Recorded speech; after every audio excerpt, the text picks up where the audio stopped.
Good evening, everyone. I'm Bondar Jr. Silverwolf, also known as Ron, and we're here to stream some eveonline. So we got an early raid from Blitz.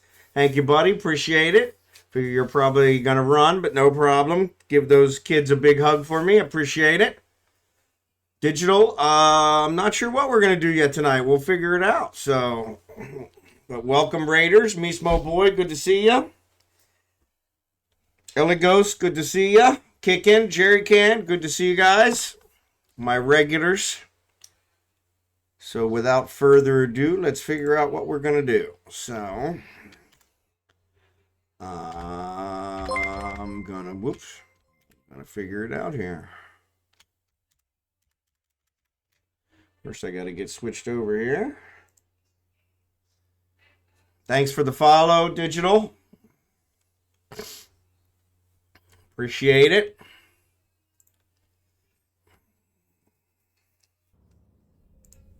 This is Falstaff. We've got him up here. Got all the usual suspects on. Yeah, if you guys Raiders, if you want to hit F5 or click on my name either above or below the window, wherever Twitch happens to be putting it tonight. That will refresh you and put you in for the drops. I'm not sure what the drops are tonight, but probably Evermarks or maybe some kind of a booster. But either way, free stuff is free stuff, right? So, but I'm actually still in a matins. So I was going to see about maybe...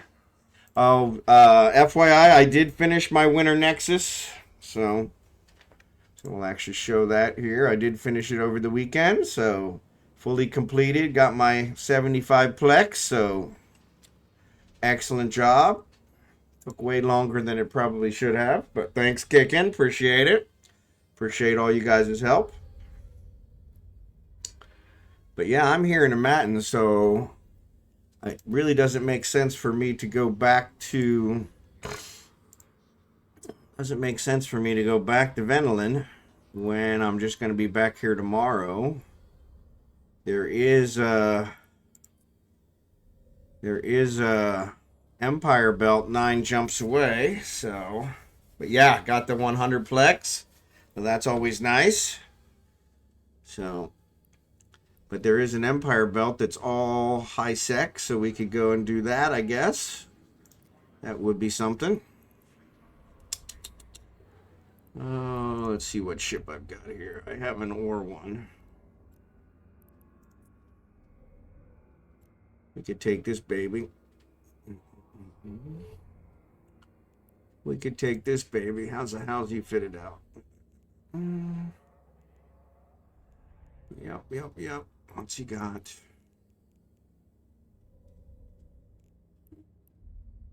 Drone base got hobgoblins. Yep. Mining holds empty. So yeah, we should be able to do that. So yeah, so maybe we'll do that. I can always use the Nox if there's any left there. So now do it again on another character and get another 100 Plex. Yeah. Unfortunately, there's only 2 days left, so I don't see me getting it done again. It took me, yeah, 2 or 3 weeks to get it done on my main. So yeah, so had I got it done earlier, I probably would have. But yes, that would have been nice. Collect 100 Plex on each one. Sorry, I got something going on with my finger here. It's kind of bugging me. But yes, so let's go ahead and head out for this this place. Yeah, so it is Sunday. Right now here in Kansas City, we are having a major snowstorm. We've gotten over a foot of snow. Past day and a half, just about everything is closed. All day today, my church was actually closed for the first time in 17 years. My pastor closed church. We started with freezing rain last night, which put a nice slick surface on the road, and then it overlaid that with a ton of snow. So I think it's the third time Kansas City's ever had a blizzard, and so I don't believe I was here for the other two. So, but I'd have to check the history again to be sure. But yeah, it's been an interesting weekend. Unfortunately, my wife's work has actually canceled work for tomorrow already. Unfortunately, I work for a bank. Banks cannot be closed by federal law two business days in a row. So I guess technically we could close tomorrow because we were not closed on Saturday. But I don't see that happening. I'll work one way or the other. So. Drive active. But yeah, let's go check out this Empire Belt, see how bad it is. See if there's any of the Nox ores left. If not, we'll take what we can find.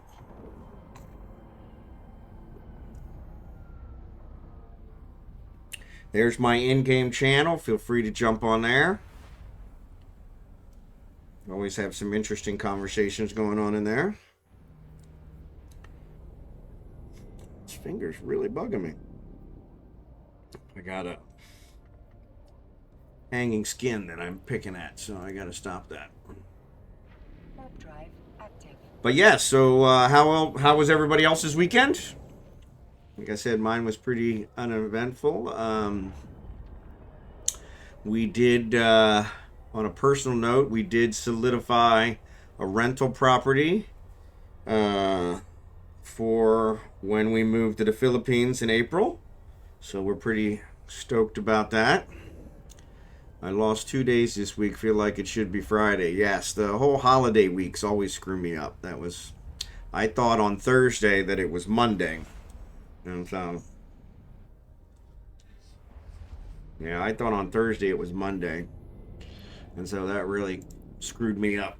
But then Saturday came around again.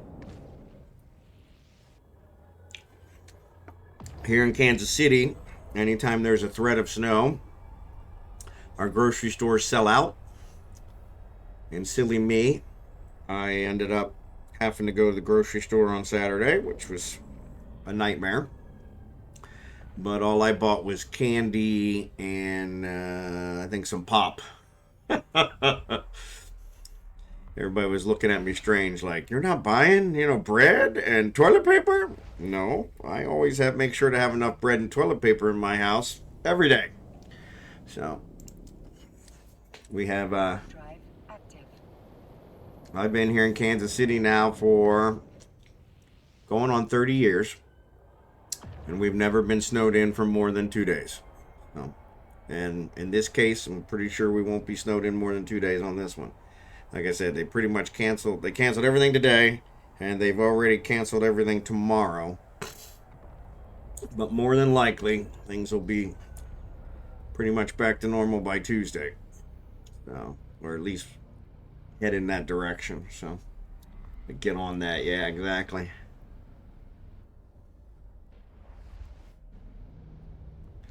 But yeah, so we'll have to see how that goes. Drive active.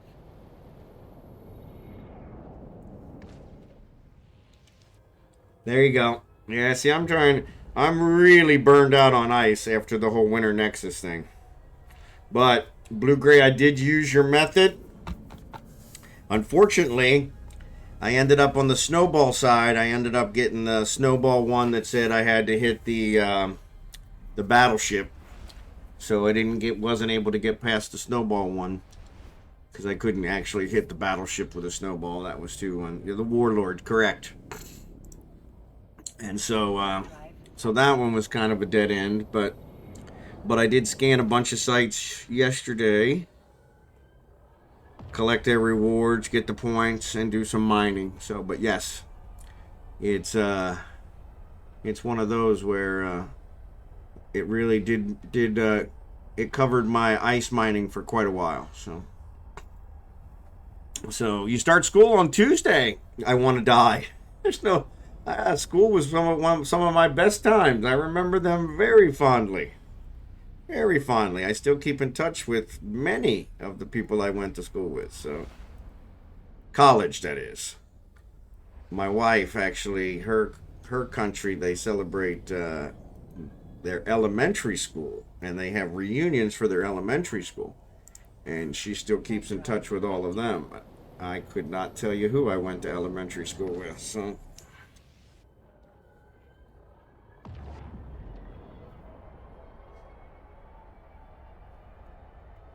But yeah, here we pretty much shut down. They shut down everything Monday and Tuesday. The city has shut down all city offices Monday and Tuesday, which is kind of funny because it's not supposed to snow anymore after today.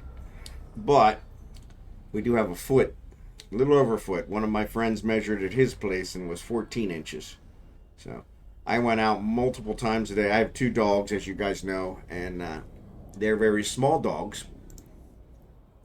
So I had to clear an area for them to be able to do their business. So I went out multiple times and cleared a section of the yard so that they could do their business. So I have no idea exactly how deep it is because next to that area it's stacked up, you know, probably 2 or 3 feet.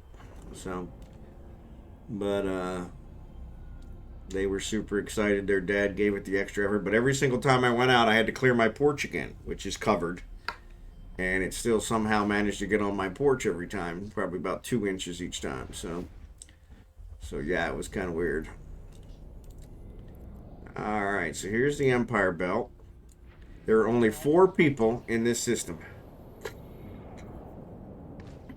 Hopefully they're not in this Empire Belt. Minor 2s, minor upgrades. Micro warp drive. That'll definitely get us where we need to be quickly. So, unfortunately, they didn't get their whole. I'm able to roam everywhere. There is nobody here, nobody at all. I am all by myself. So, I can never remember which one I'm supposed to do. That's the one I want. So yeah, so we'll do this one. That's the high one, and then we'll go to the other one. So. But yes, it was kind of one of those. Unfortunately, tomorrow I'll probably have to clear all the... Oh, my goodness. I'll have to clear all the... Yeah, I can't. I'll have to clear all my sidewalks. The Homeowner Association requires us to clean our sidewalks. And I have a ton of them. So I will probably have to do that tomorrow, which will be... very interesting. I think it's supposed to be 9 degrees in the morning, which should make it very interesting. Alright, they're attacking. Oh, already got them. Alright, so we're not attacking my drones. That's good. These are weird. These are blood reavers.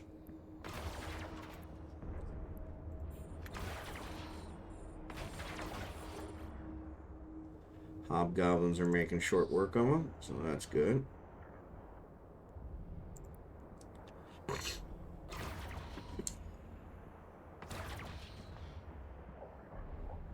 Not getting targeted either, so that's good.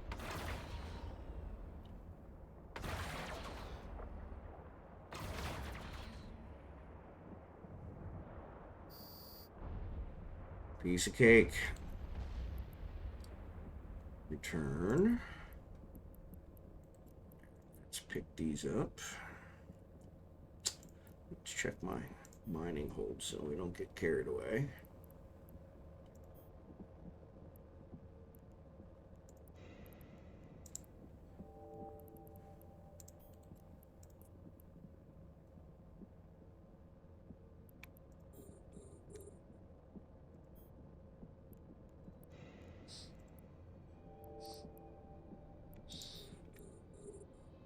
Alright, I got a salvager in here. Let's go ahead and get him out. Have him take care of these guys. The other one's a little further away, so. But yeah, so the Snowmageddon, or whatever you want to call it. Kansas City Snowmageddon. So. Like I said, I'll still work tomorrow. They may close a few of our branches here in Kansas City. Since we were open on Saturday, technically being closed tomorrow would not be a problem. But federal law says we cannot be closed 2 days in a row, 2 business days in a row. So technically Monday would be fine. But we'll have to see how that goes. Very rarely do they close our branches. Almost never. And so, but the roads, especially tomorrow, the roads are really bad tonight. My wife showed me there was a Missouri. So Kansas, where I live in Kansas, I'm literally less than a mile from the state line. The state line is that way, and it is the river, the Missouri River, and I can almost throw a rock and hit it from my house. There's some trees in the way, but if I lofted it high enough, I could probably get it over. I don't know. Like I said, it's about a mile, so I'm not sure I could throw a rock a mile. Maybe if it was a small enough rock. And even then, I don't think I could throw it a mile. So that's probably a little bit of exaggeration. But anyway, where was I headed with that? So Missouri State Police actually closed all the highways around us last night because they were so bad. And one of the Missouri State Police officers put an entry on Facebook. It showed the road. It showed a flipped over tractor trailer that was on its side. And he was at that one. And he said, I just wanted to show you guys how bad this is so that some of you will get it in your head and stop driving. And don't go out. And he got a running start from one side of the road on the grass, on the on the shoulder. He got a running start and he slid. He locked his legs and he slid all the way across the 4-lane highway. Just like that, from a running start. That's how slippery it was. And he was like, so please do not go out. Like, we weren't going out anyway. So, but yes, it was one of those. So it was kind of, but yeah, it's been very interesting. Kansas City is not averse to snow. We do get snow. We usually don't get it in this kind of level, but yeah, they're dealing with it. So, but yeah, it's been pretty funny. So, but yeah, I'm in this Empire Belt all by my lonesome. So if anybody wants to join me, I am in Sarin. You can also find it here. So don't think I'm luring you into a trap. You can find it here under the home, resource harvesting, or anomalies. This will give you all the 0-5 systems. Will give you the Empire Belts. And so we got another one here. It's about 8 jumps away, and it is also all high sec. So we may go there next. So since it seems no one else is doing Empire Belts, which is good because maybe I can acquire some Nox. Why do you insist on censoring your ship? It is too sexy for us to see. I'm not trying to censor it. That just happens to be where my mining thing is. Oh, you know what? I didn't put we do show info. Actually, I think it's this one. I need to do personalization and tell it to put the emblem on. How do I? Okay, now the emblem's on there. Cool. All right. Yes, I didn't have the emblem on. So here's our corp emblem. Shows it on the bottom and on the top. Awesome looking corp emblem.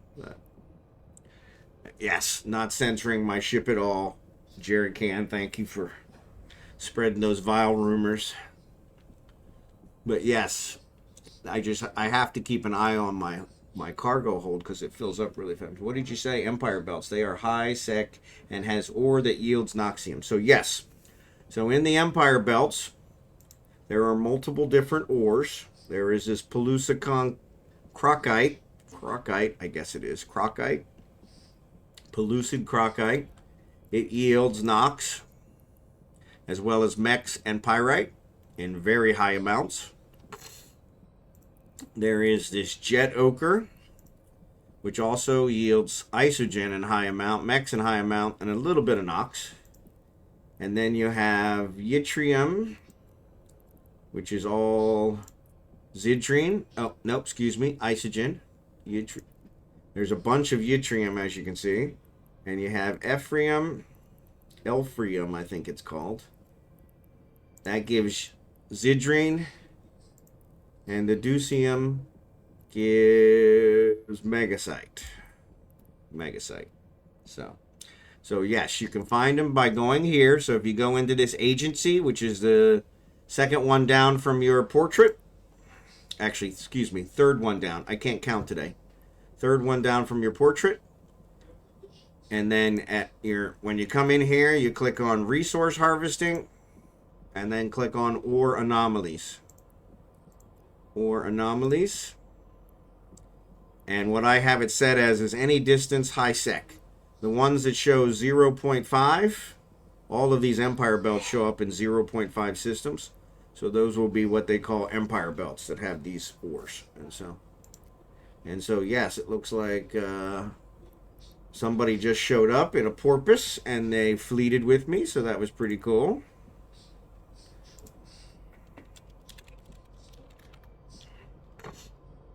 So that'll give huge bonuses.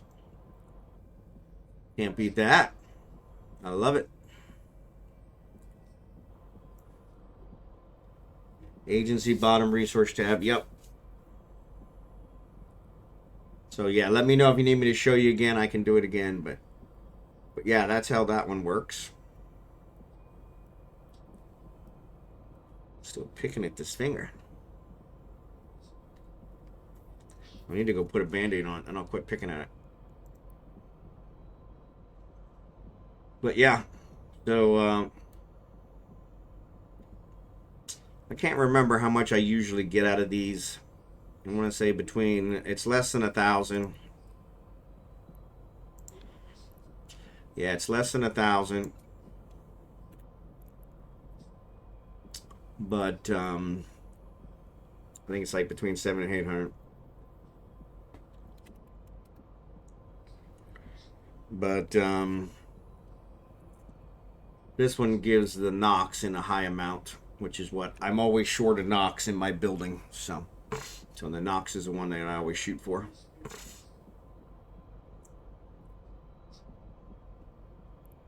So he's in a skiff. I've never even heard of a skiff. What is a skiff? Exhumer. So it's a Tech 2 Exhumer.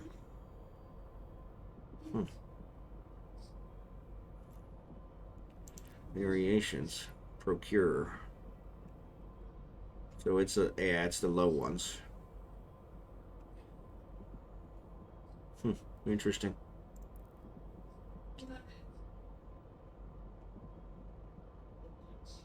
But yeah, these guys just showed up and fleeted me in, which was kind of cool. So, and luckily they're not targeting the same ores as me, so that's even better.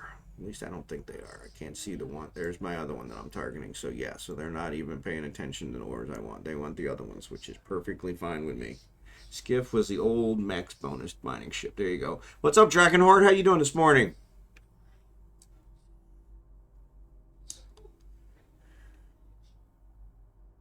And normally I can mine these two rocks and I will just be short of filling up my hold uncompressed. Actually, I didn't think about this. He's probably got compression on. Oh, he does have compression on. Game changer. Game changer. So, yeah, that's what I was thinking. Skiff's one of the old ones. That's from way back. So, but yeah, usually when I try to do these Empire belts, I use Jackson's Endurance Fit because it's fast. So, and normally that's what happens is when you see them, you got to run to get them because the minerals disappear pretty quick. And like I said, this one when I got here was completely empty. But a lot of people I think are still doing Winter Nexus, so. I'm using an Endurance is what I'm using. Yeah, this one's an Endurance. And I've got it fit with a T2 miner. T2 mining, micro warp drive, small shield booster, multi-spectrum hardener, and 3 laser upgrades. No rigs. And I'm getting 78 from the Pellucid. I'm getting 78 per cycle. The cycle with the boost is only 41 seconds. So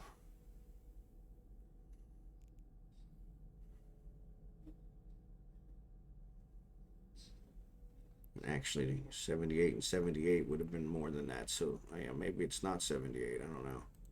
Let's see. Let's compress. We'll see what it gives us this time. Yeah, it is endurance. Yeah, this is an endurance.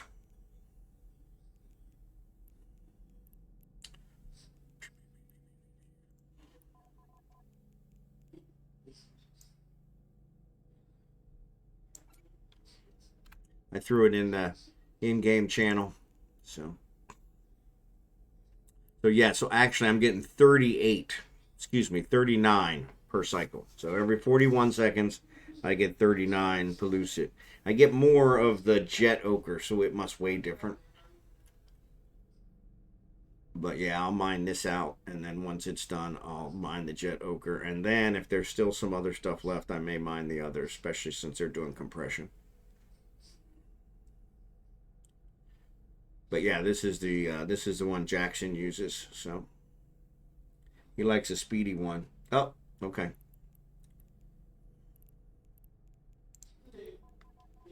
All right.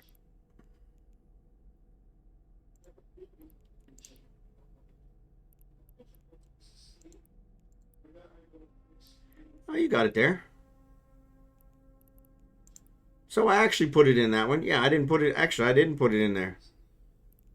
So yeah, I put it in the private one. Sorry. Yeah. Yeah. Endor. Yeah. Yeah. I didn't even think about the Star Wars reference, but yeah. But yeah, let me. Yeah, so that's the end of the Pellucid.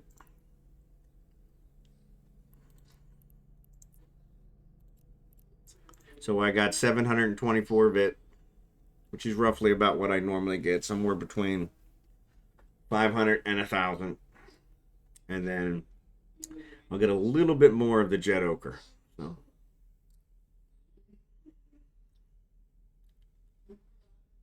those are the main ones I go for.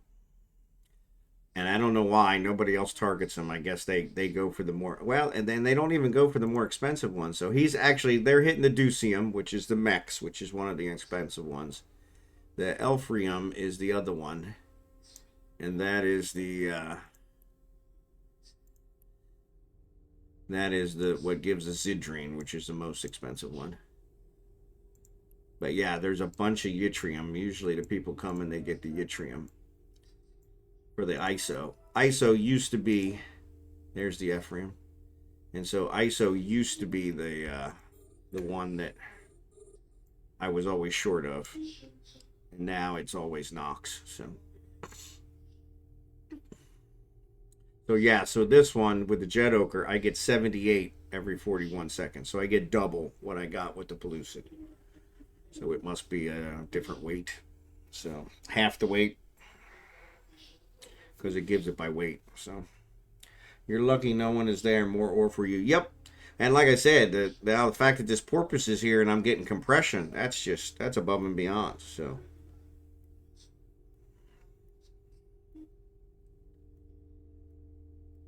yeah, so this guy's really making it worthwhile. So yeah, so if I throw this Ephraim in here, if they don't go after it, if they go after it, I'll let them have it since they're giving the compression. But yeah, if they don't go after the Ephraim, I'll get that because that's Zidrine. That's the most expensive ore at the moment, other than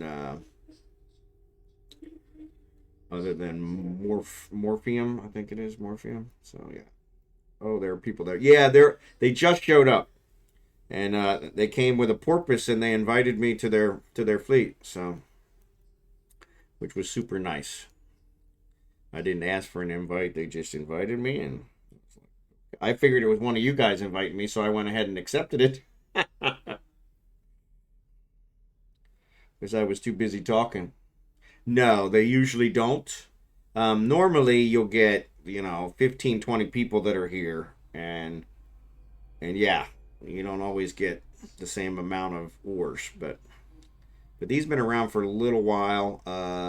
Jackson's the one who actually told me about them, and yeah, this is how I get all my high end ores now, rather than going to low sec or wormhole space. So it's made a huge difference.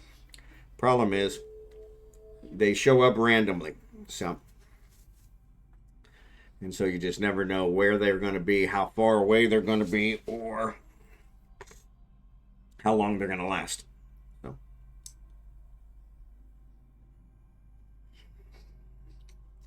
I still got this blister next to my ring, my wedding ring. So by the time you jump there, and it's gone. Yep, and that happens sometimes.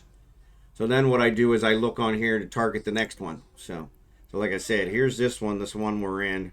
There's another one here. It's 8 jumps from here, and another one that's 10 jumps from here. Some of them you'll have to go through low sec, which I try not to do. We've lost ships jumping the Empire belts through low sec. They like to set up gate camps when they see there's an Empire belt and people are going to come through. So I try not to. Sometimes the juiciness of the asteroids makes me forego the risk. But yeah, these are a great way for the high end ores, more expensive ores. And in my case, Nox. Nox is what I'm always short of. Right now, I'm trying to build some more simple crystals, and I don't have enough Nox to build simple crystals. So I switched Kragan for tomorrow. I switched Kragan over to tier 2 miners, and unfortunately, I need crystals for the tier 2 miners. And yeah, he doesn't. He didn't have any, so I had to split mine. So endurance is fast. You just hit the gate as fast as possible before they burn you down in the gate. Yeah, and you might be able to get away with the endurance. I've lost a Hulk and a Mackinac on when we did one of the other Empire belts. It's been a little while, but we actually did an Empire belt probably a month ago, and we were jumping between belts, between systems, and we got hit. But I was flying the Hulk and the Mackinac then, so I kind of learned my lesson. So, but yeah, the endurance is usually fast enough that you might be able to get away. So, but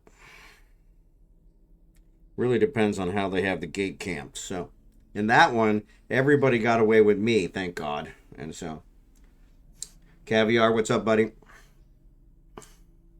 Yeah, see, I don't have a cloak on this one, but that's one you can do it. But yes, that is something you can do.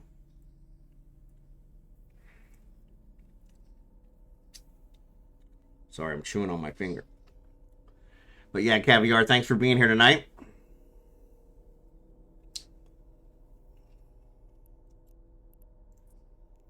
I'm going to go ahead and compress these because I don't know when these guys are going to bug out. Because they may bug out fairly quickly. Where's the other one I got? Nope, that one's over there. So there's the Ephraim over there. And so nobody's targeting it yet. So once I finish this Jet Ochre, which nobody's targeting, I'll go for the Ephraim. Since they're doing the Ducium, they've got the Ducium here.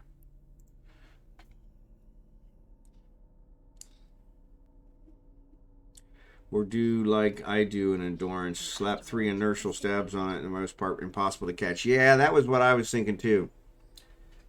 Alright, so let's do this one. So yeah, so I got almost the same. Actually, I did get exactly the same from the compressed jet, from the Jet Ochre. So 724, which that has never happened before. No.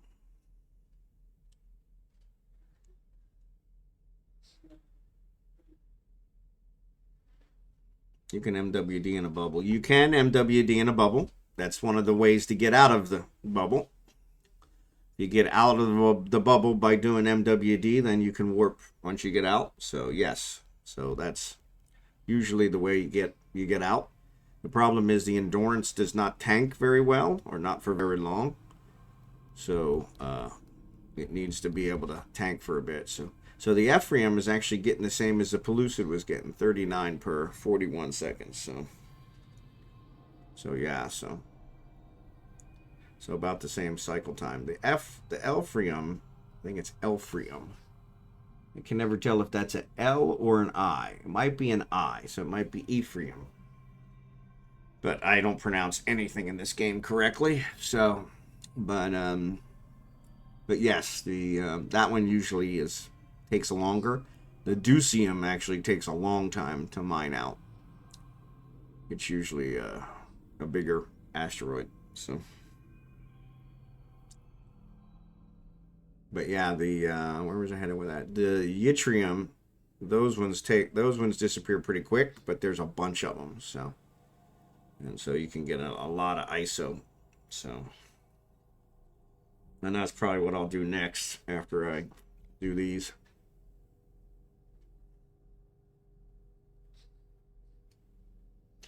The trick is endurance doesn't have a speed penalty when cloaked, so if you are high agility and change direction fast enough, you can avoid being decloaked. That's good. Yep. Yeah, I have never fitted a cloak on an endurance, but that's one that would be nice to try. So.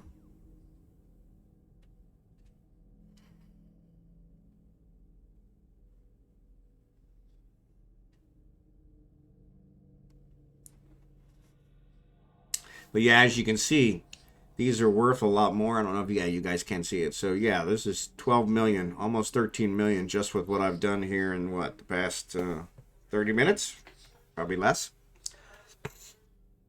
So much more profitable than our Monday night stuff. I usually have a cloak for low sec mining. Someone comes to local and move off the rock and cloak up and wait. Yep, and that's a good idea. I never even thought of trying to put a cloak on these, but I will definitely try that because, like I said, the Empire belts, now that everybody's found out about them, have become harder to find and harder to actually acquire the minerals. So usually by the time I get there, they've already got them pretty well mined out. And now I'm stuck in the middle of nowhere with, nothing to do. So yeah, the low sec, I have a couple low sec ones that I've used to mine near my home Venolin, and those worked out pretty good. But I never thought of doing the cloak on the endurance because that would make it much, much, much safer. So here comes another porpoise. So, and a retriever along with him. So these are probably another group.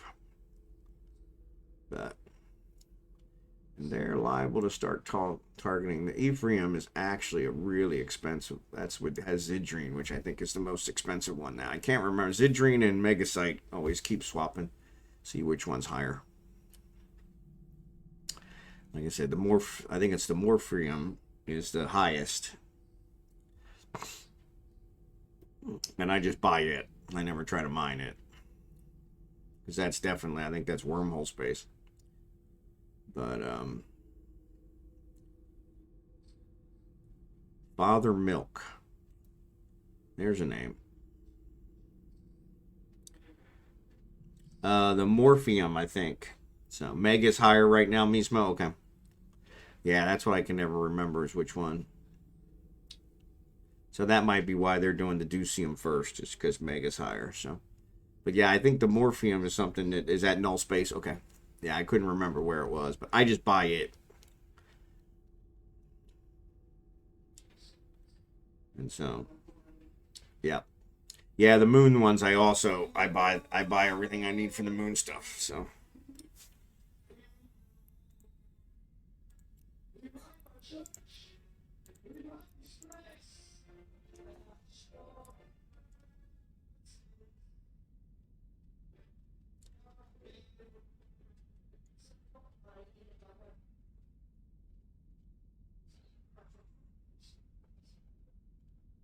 but yeah, these guys are all targeting everything else, so this is good. I'll leave the I got the ones I wanted, so that was good. Remember a month ago I found some null ore in Orville and a storm that seeped over from null? Yep, I do remember that.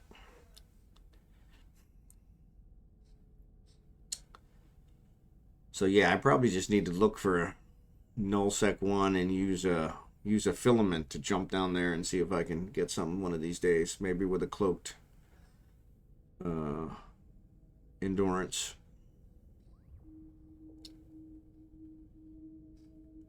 But yeah, because that would save me a ton of money. But thought it was an ice storm system. Pleasant surprise find. Yep. Yep, that would be a nice one. So I'm really curious with this snowstorm. So I was telling them, Caviar, that we're Kansas City here. We had a big snowstorm, which we don't normally have. We get snow, but we don't normally get it in this one. We got over 12 inches of snow here in the last day. And so started off with freezing rain at night, really slippery, and then they covered it up with a bunch of snow. And so, yeah, so I'm curious if my bowling's Tuesday night, which I believe everything should be back to normal by Tuesday. But like I said, the city has already canceled work Monday and Tuesday for city officials, other than those, actually I should say city officials that are not driving snowplows and everything else. But that used to be a normal snowstorm when I was a kid. Yeah, exactly. And that was kind of, I grew up in Pennsylvania, and so yeah, that was what we got. And I don't believe our school was ever delayed more than like an hour or two while they cleared the road, you know. We still went to school. But here, man, they cancel for everything. And so, but yeah, the city has already closed down any what they call non-essential workers. Anybody who's not driving a snowplow or working for the police force or the fire department. They've canceled all of them for Monday and Tuesday, which I was like, okay, the snow's stopping tonight. That gives them all day tomorrow to clear it. So Tuesday, things should be really back to normal. But they're like, yeah, you know. Yeah, so now they're targeting my Ephraim. So these guys have decided to target it, these newcomers. So, but that's all right. All good. What's up, Blossom? I saw you asking about Elite Dangerous. Elite Dangerous is a pretty good game. Very bug-free. I don't know that I've ever had a bug in it, but it is a little different because you have to have fuel for your ship, and yeah, I've ran out of fuel twice, so which is not a good place to be. You are stranded in the middle of nowhere. So 1 year, India declared a state of emergency for the state, everything north of Indianapolis, and we were snowed in for a week out in the countryside. Yeah, and see, we had, when I first moved here, what was that, 1998? No, my son was born in 98. So it had to have been 95, 96. So, yep, good job. But yeah, so it must have been 95 or 96. But when I first moved here, we had a huge ice storm the first year I was here. And the ice came and it pulled the electric wires down. And there were places that did not have electricity for a week. We didn't have any problems. We were actually south of the city then. And we had electricity. It was no big deal. I think we lost it for maybe an hour or so. But there were places that had lost electricity for a week. And so, but yeah, this was... Yeah, that was in 90s, late 90s, mid to late 90s.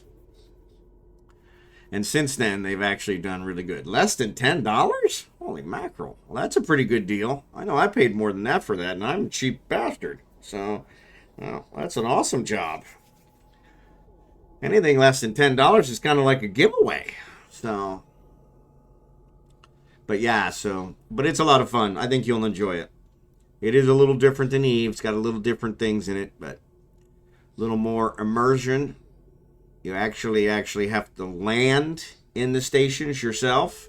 You can get an autopilot that will land your ship, but I think the bigger ships usually don't have them, and so you got to learn to land your ship without crashing. They got a timer. for you to land. So if you take too long, they actually destroy you. I've been destroyed a couple times because I took too long to land. So yeah, so and then they're running out of fuel. That one floors me. But yeah, but it's a nice game because you have an offline version, which is what I always play. I play offline so that it uses the same world, and the universe that I'm in is still affected by everybody else. They're just not affecting me. So the market prices and things like that still go on, but and they still change based on everyone else, but no one can attack me, and so it's really nice. But when you run out of fuel, you have to actually connect to the real world and the server so that somebody can bring you fuel so you're not stranded for hours and hours and hours. And there's actually a service. There's a player character service that they'll bring you fuel for a modest donation.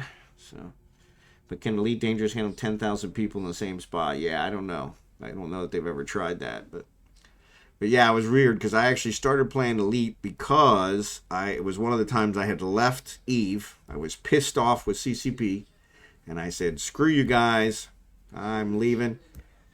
And I asked, what's the single player space game that's closest to eveonline? And I had 3 or 4 people tell me Elite Dangerous. So I bought it and started playing it. I actually enjoyed it. It's a lot of fun. So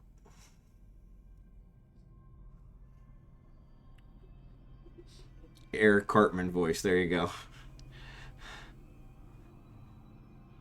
But yeah, now everybody's targeting this one. So, or maybe that's the same guy. That's a skiff. So screw you guys, I'm going home. Yep.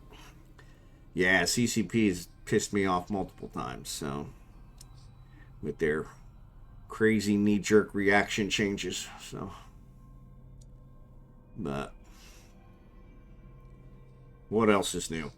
So compress, stack.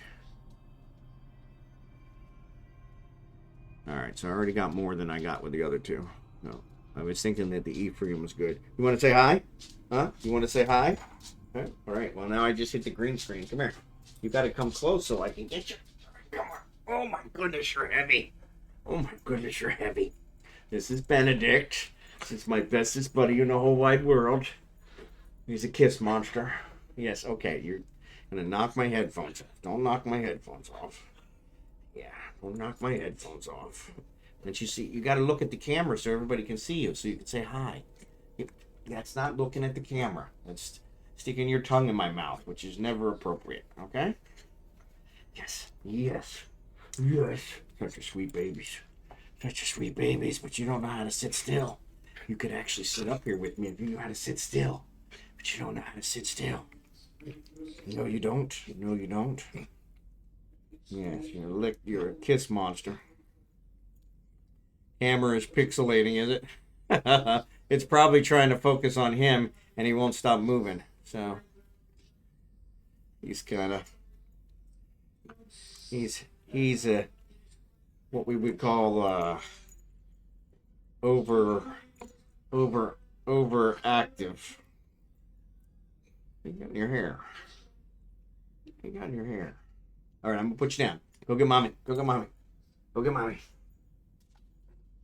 And my wife's work actually already called her and told her that they canceled work tomorrow. So it's like, man, that must be nice. I'm sure we'll have some of our branches closed tomorrow. So this is why autofocus can be bad. Exactly. But yeah. And then his sister is the exact opposite. She's very antisocial. She'll actually, if I bring her up here and have her sit on my lap, she'll sit there for a bit. But she'll get kind of antsy and want to go with somebody else and go see mom. She's mom's girl. So. But she's much smaller than him, about half the size.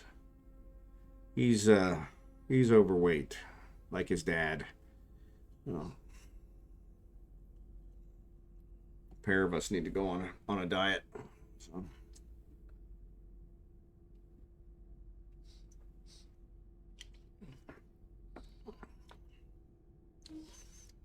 He's big boned. Yeah. Well, the funny thing about that is, it's funny you say that, because that's what I say. Because he is lightning fast. When he decides he's going to take off and go somewhere, he's gone. So for a fat guy, he really moves. I don't move anywhere near that fast. But yeah. They actually had a race here in Kansas City years ago, and I missed it. But I really wanted to get him in it, because I think if he'd actually run it, I would have probably had to go to the finish line for him to do it. But he would have been, he would have been exceptional, because he's lightning fast. But he's one of those where he sees other dogs, he sees other people, he's completely distracted. He's never met anyone he didn't like. He's never met another dog he didn't like. He's one of the main reasons we're paying the service to move the pets, is because I cannot imagine trying to have him on an airplane for 20 hours, So that's the end of that one. Let's see what we got left. Oh my goodness, there's only one asteroid left, so.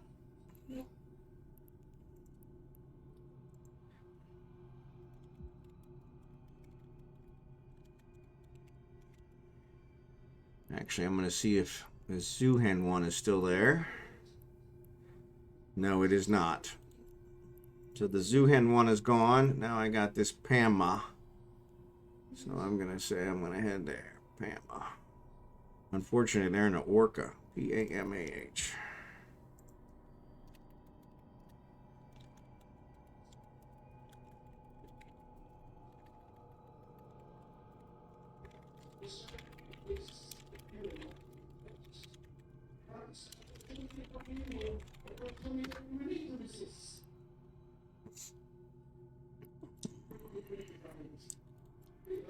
Let me get everything compressed, but yeah, so I'm gonna go ahead and head to the next one. See, oh, that still says zoo hen. Active. Oh yeah, because that's the next one. All right. But yeah, he was super fast. I figured I might be able to win some awards with him. So he's super fast. But like I said, he's also super distracted. So, but I cannot imagine trying to have him on an airplane for 20 hours while we fly to the Philippines, and have him stay calm the whole time. So, plus he's a little over their weight allowance for what they will allow in the cabin with us. So, his sister, on the other hand, is actually pretty well behaved, except, like I said, she's antisocial, and she'll snap at people, and so that one always.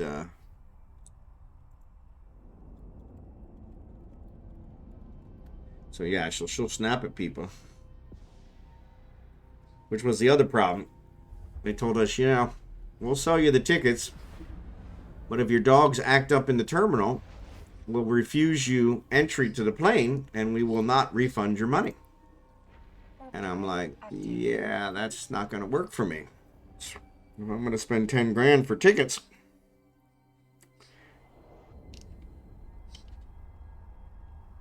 and then you don't refund my money because either one dog is too over anxious and the other one is too antisocial. So yeah, that's the problem. Is they said they also wouldn't take them, they wouldn't allow them on the plane if they had been drugged, because they don't want the altitude to affect their breathing, and sometimes when they're drugged that happens. And so ads are getting ready to start here in less than a minute, but yeah, so that was the other reason, is so they don't allow them on the plane if they've been drugged. So if they seem too lethargic, they'll also ban you from entering the plane and not refund your money. So, but yeah, so we didn't want to take the chance. So we're actually paying a service, very expensive service, to transport them. We're going to drive them to Chicago, and then we're going to fly from Chicago as well. But we'll get them shipped over there, and I'm still trying to, I've already given them a down payment, but trying to get that last little things with that finalized so we can actually buy our tickets. So I was telling everybody earlier, we actually solidified a rental place for us for when we arrive in the Philippines. Active. Put a security deposit and down payment down on it this weekend, so that was a big win. And so so that's one thing off the list.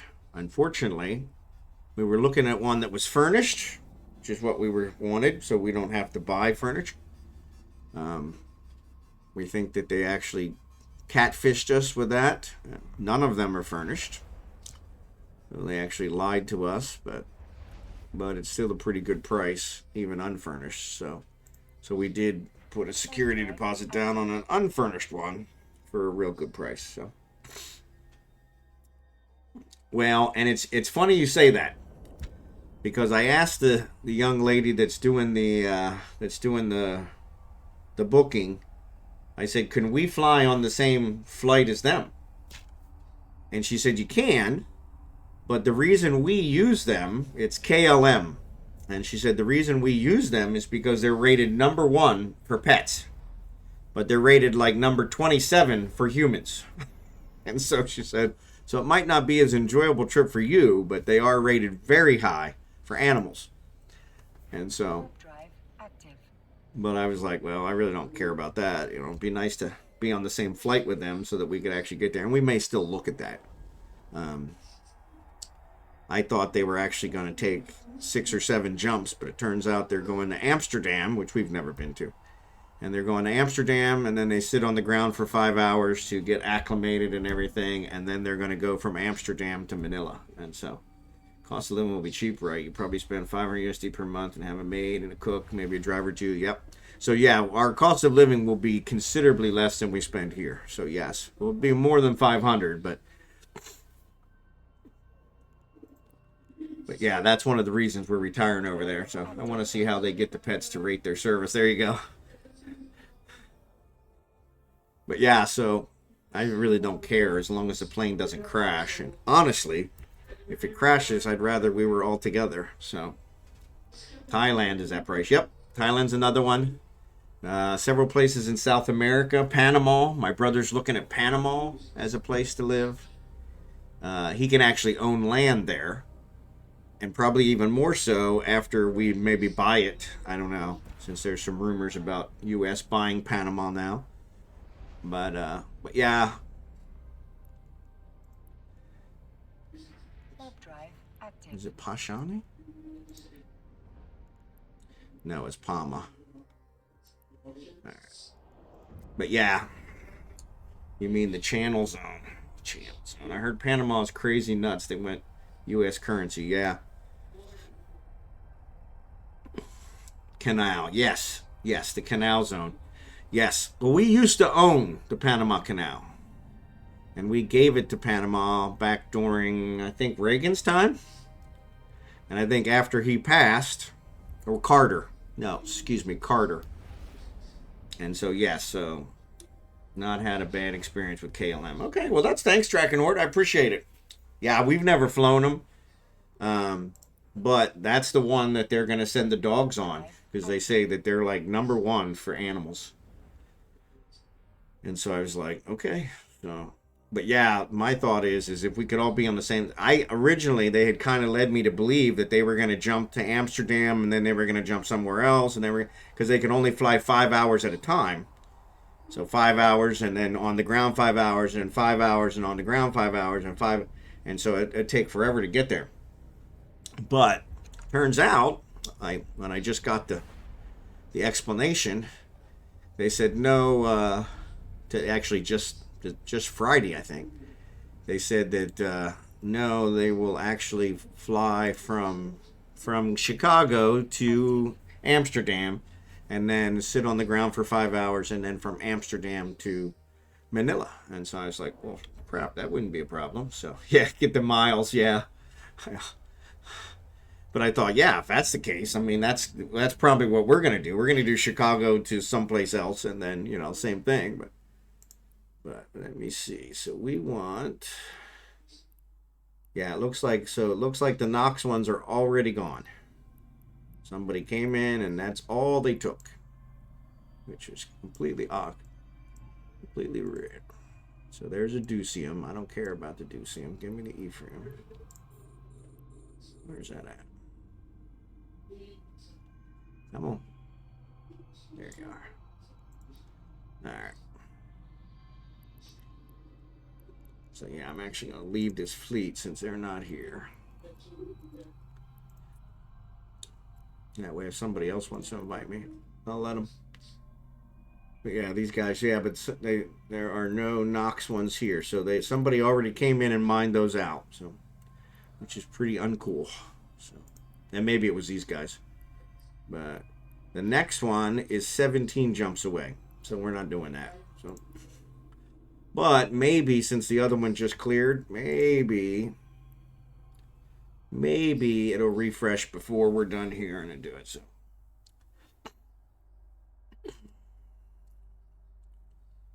But yeah, it's a big business. My brother has been he was in the service, and he served overseas in Desert Storm. He also served in Germany several times, and he said several of his I don't know what you'd call them, his mates that were in the service with him used a service like this to bring their pets home that they got there because they were over there for multiple years, ended up with pets, and they said it really worked out good. So yeah, so that's why we looked into it. But yeah, it is super expensive. But all we care about is getting them there safe. So.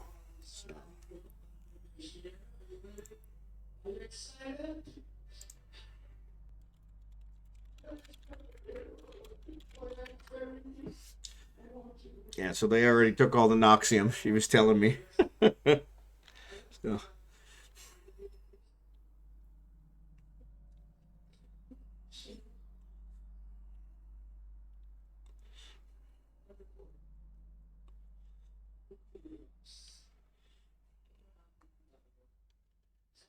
But yeah, so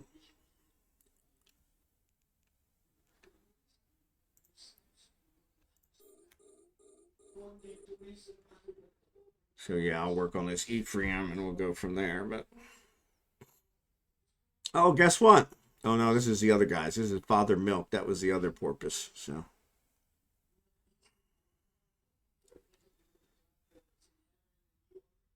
But yeah. We want to. So unfortunately, I guess KLM is under a lockdown for January because of the storms in Chicago. So they're not selling any tickets, I guess, for animals for January. And so they're not able to confirm the flight and the schedule and all that. So.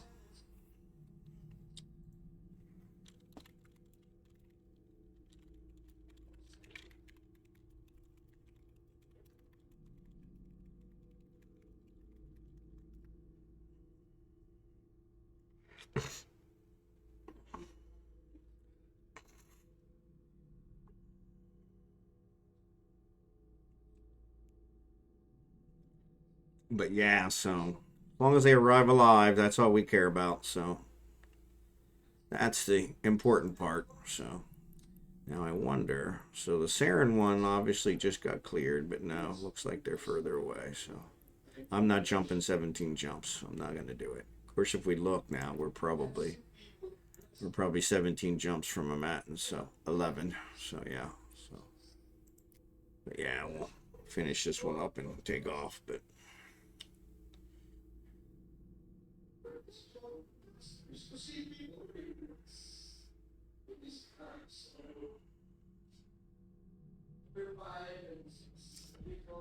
All right, so there's some rats.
What's the cheapest venture fit for low sec mining IGC for you to look at? Thanks. Yeah, that's not bad.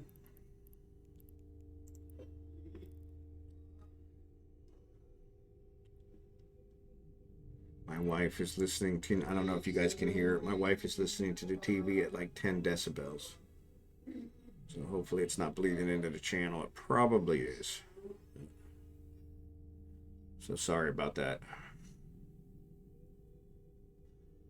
She definitely has a hearing problem, but she won't admit that.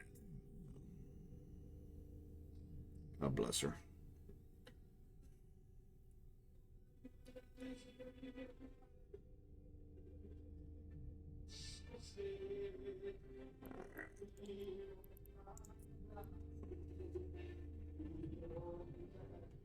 Good yield since it uses T2 modular deep core miners and T2 miner laser upgrade. That's good.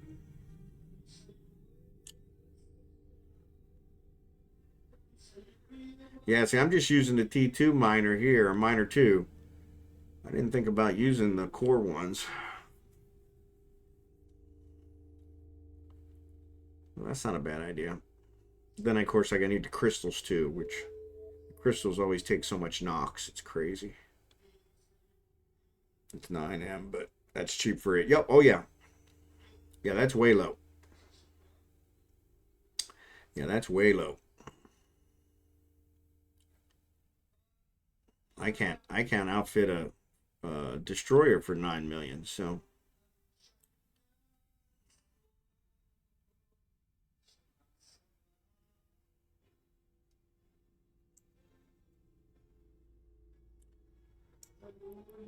Yeah, so lots of people targeting the Ephraim at this place.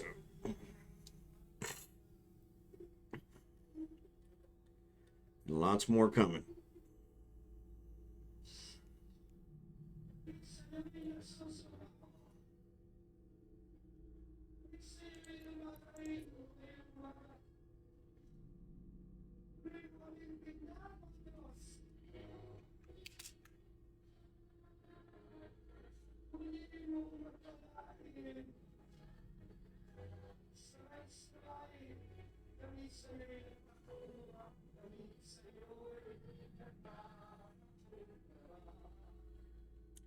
I'll try to get a couple of these yttrium before these guys swallow them all up. But no worries.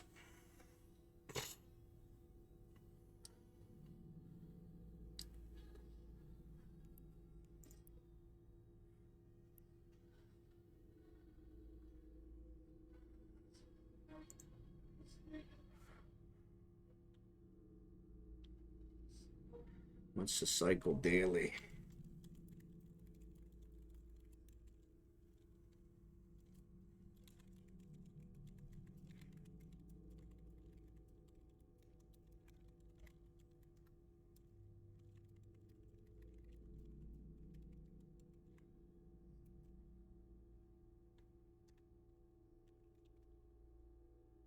Agency resource harvesting or anomaly.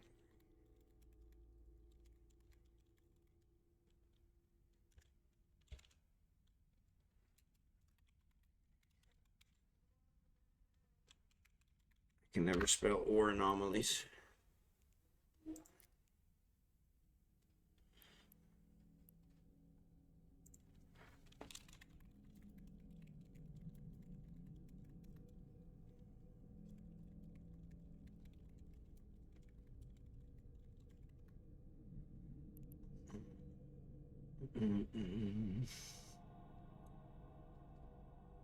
But yeah, this got me. I got some Nox, so that's good.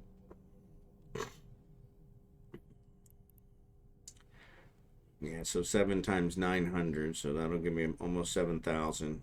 And then this one will give me, I think, 7 times 300, so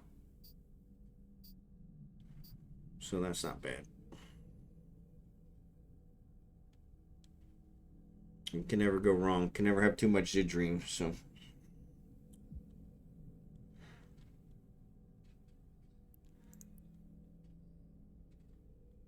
Yeah. Yeah. Sorry about that, Blue Gray. I think she heard me because seems like she turned it down. So. Though I can't believe she heard me. Must have just turned it down because maybe she realized it was too loud. Some days I'll come home from work and I'll hear. We park across the street. Our house is below the road. We got a big retaining wall and large flight of steps. We park across the street, and I'll get out of the car and I can hear the TV in our house, and I'm like, really? But it's all good.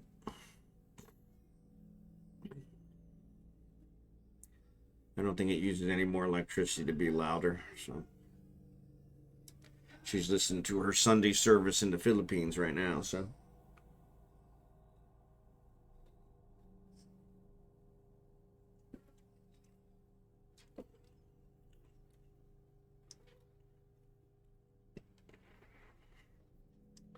So yeah, so the normal throughput on this is 60 seconds. And it looks like I get, we'll see, 429. So we'll see when it goes up. Turnstrike, what's up? You were trying to put a link, I think? Sorry about that. It doesn't allow any links unless you're a VIP. And I've already maxed out my VIPs, unfortunately, so sorry about that.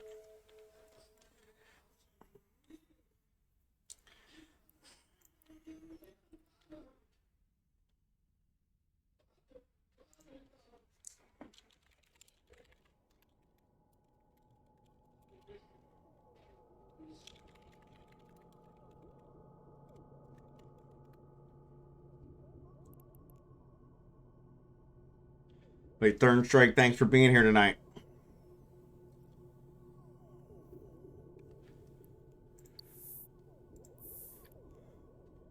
But I actually have a game that I used to play, a play-by-mail game. And some friends contacted me this weekend and saw me playing eveonline when I was finishing up my Winter Nexus. For those of you that just joined, I did manage to finish my Winter Nexus this weekend.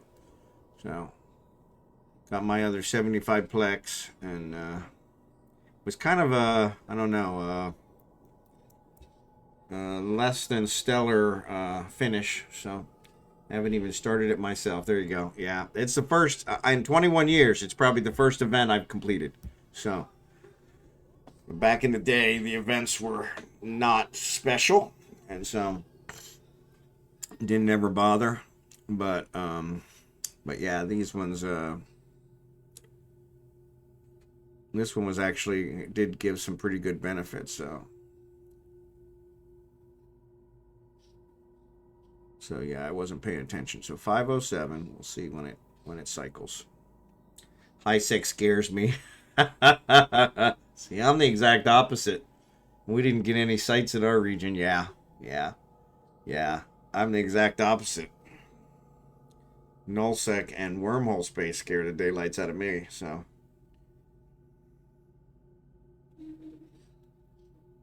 Wormhole space, I always feel so paranoid. Like somebody's watching me, and I can't even tell they're watching me. So. Honestly, I can't be doing with that many neutrals in local. Yeah.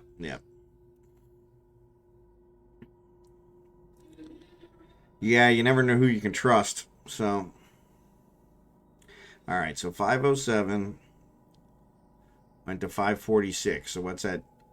37, 47, 47, 49, 49, 39, 39. That's what we were getting before, though. So the boost that he had must not have raised it. It only lowered the time. So, yeah, that's probably what it was. In fact, having your IGC open scared the life out of me this morning when I logged on. You're all flashy orange to me. I thought it was local. Sorry about that. Didn't mean to scare you. Yeah, they're usually in there talking about something. So, anytime I come in, I usually try to say something in there just so you guys know I'm paying attention. So, Raven Galactic, what's up, buddy? Thanks for being here tonight. Should really flag you blue. You don't seem like the type to invade and challenge our sovereignty. No, I don't think I'll have to worry about seeing me in null space. That's for sure. So, though I have been talking about we are watching you. Yeah, exactly. And so, yeah, I have been talking about maybe using a filament to go down there since we just determined that the morphite is down there. Morphite is the only ore that I buy. And so, if I was able to mine that, I could save a ton of money. But it's probably not worth it. Because as paranoid as I get, that would really freak me out. We could mine it. Yep. We probably could.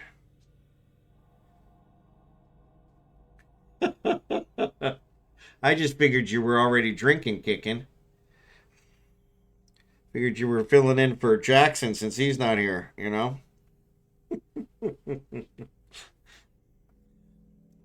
Slur in your chat. We have 3 large Mercite deposits, 4 jumps from my home system, but neutrals tend to be actively hunted there. Yep. I understand. I understand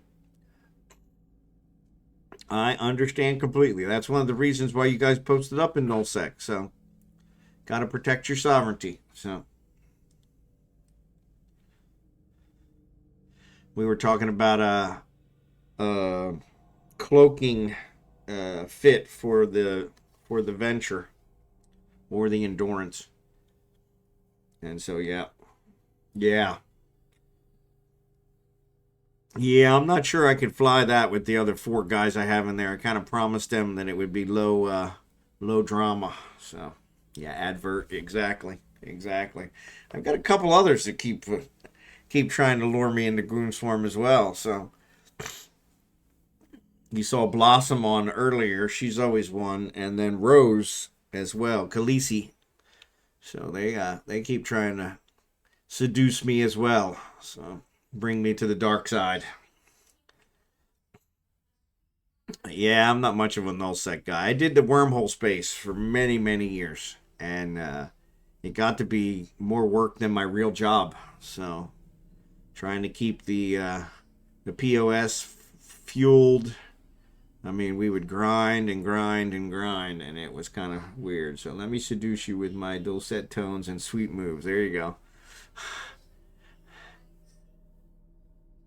But yeah, I just remember those days as being such a nightmare. At least with nullsec, you don't have to scan down the exit every day, you know, and that kind of stuff. That would be kind of nice. So, but yeah. Mismoboy, there you go. Who'd you get that one from? Doc Shake, huh?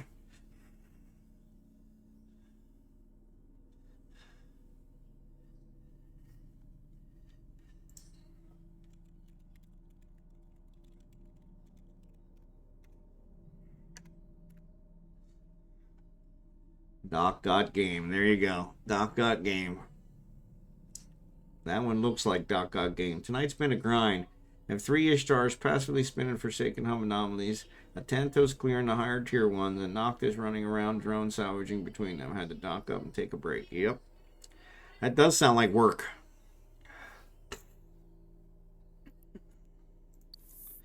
That does sound like work.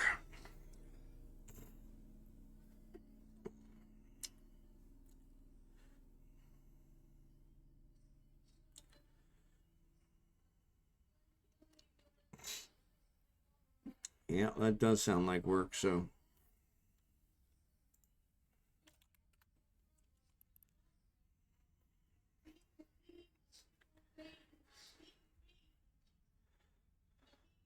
I did figure out what's going on with my alerts. So, and they are not duplicating, which is kind of a good thing. Yeah, Alt-Tab is scary when wormhole mining, yeah. But yeah, turns out, for some reason, And I think it's because of who I'm using. I'm using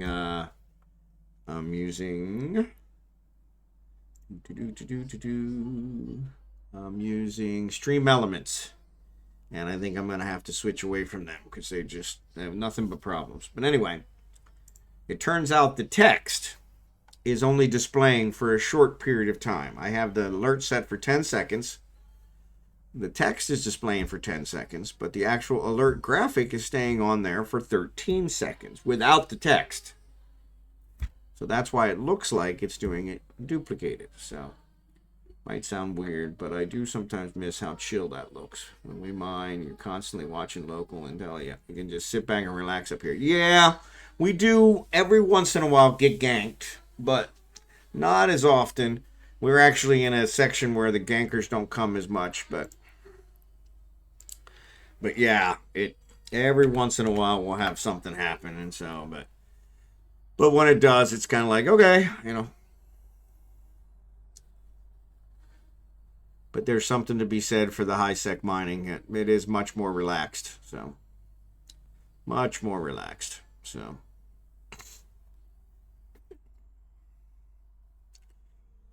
But yeah, so now I got to figure out how to fix my alerts because the text is just not displaying, and there's nothing on there to say how long the text should display.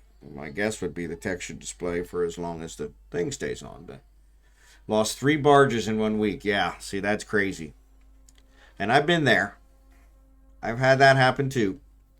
One of the reasons we do it in Galente space is because it seems to be calmer. If you do it in Forge or anywhere near Jita, the gankers tend to hunt that area. So, one to Brother Grimoire while on his Twitch. There you go. Yep. Plus you got the added risk of stream sniping. Yep. Can't hide. No, and that's one of the reasons I kind of gave up, is because I do have some backgrounds there. I cover the chat, and I have another one that actually covers the actual system name, but it's too easy to figure out, so it really wasn't worth it. I did try to do a blur, but it actually made my streams bog down so horribly. It was ridiculous. And so I was just like, yeah, it's just not worth it. But I did have some gankers early on that did come on and lure me someplace and gank me, I think 2 or 3 times. And after the 3rd time, they tried a 4th time, and I said, nah, I'm not falling for that tonight, guys. And they haven't been back since. So thank God for that. But yeah.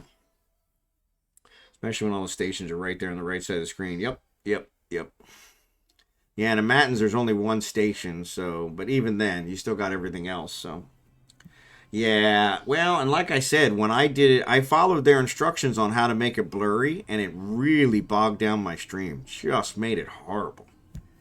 And so CPU went through the roof. And so I'm like, well, that doesn't make any sense. And so I finally just gave up and said, nah.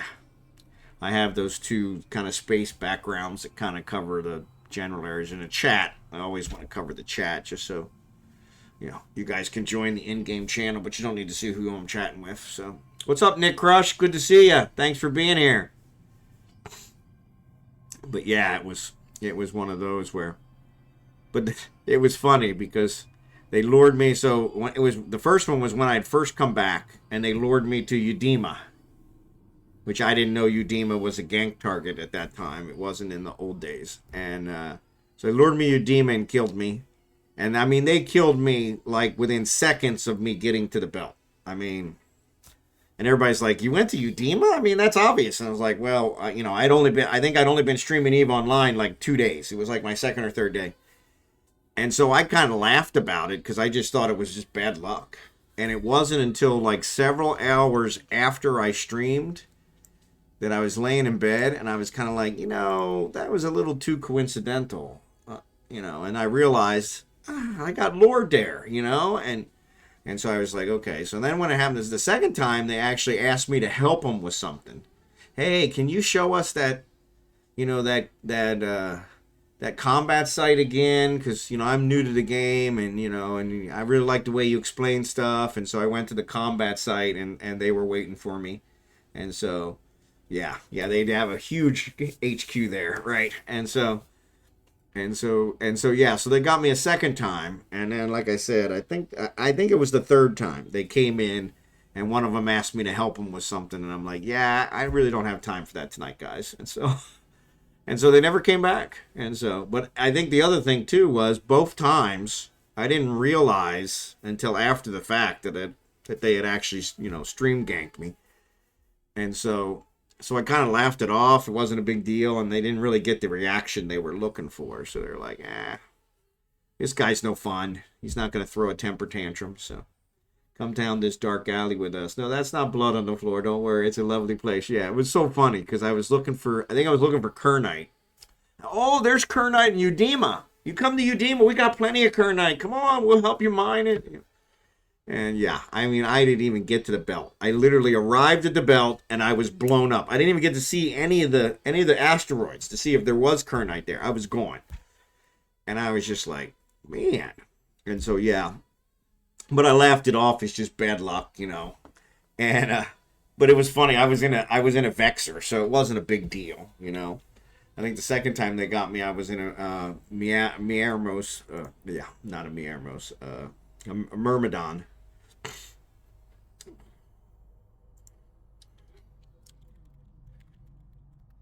But yeah, it was kind of funny. So, but that one was also a weird one because they jumped me in a combat site, and they destroyed my Myrmidon, but they were not able to pod me because Concord showed up so fast. There were like 10 of them, and Concord showed up so fast, destroyed all of them. I flew back to the station, came out with a salvaging rig, and salvaged my Myrmidon and all 10 of their catalysts. And I think I made money on the deal. And so, but yeah, Concord killed them because it was in a high-sec system. So yeah, they were suicide ganking, but they didn't even get to kill me. They just destroyed my ship. So, but I think I got most of the stuff back from my ship. And so yeah, I actually made money on the deal. And I thought, well, this really, I don't know what they're, what they're trying to pull here. So they lost the money. So yeah, it was weird because Concord showed up in record time, and so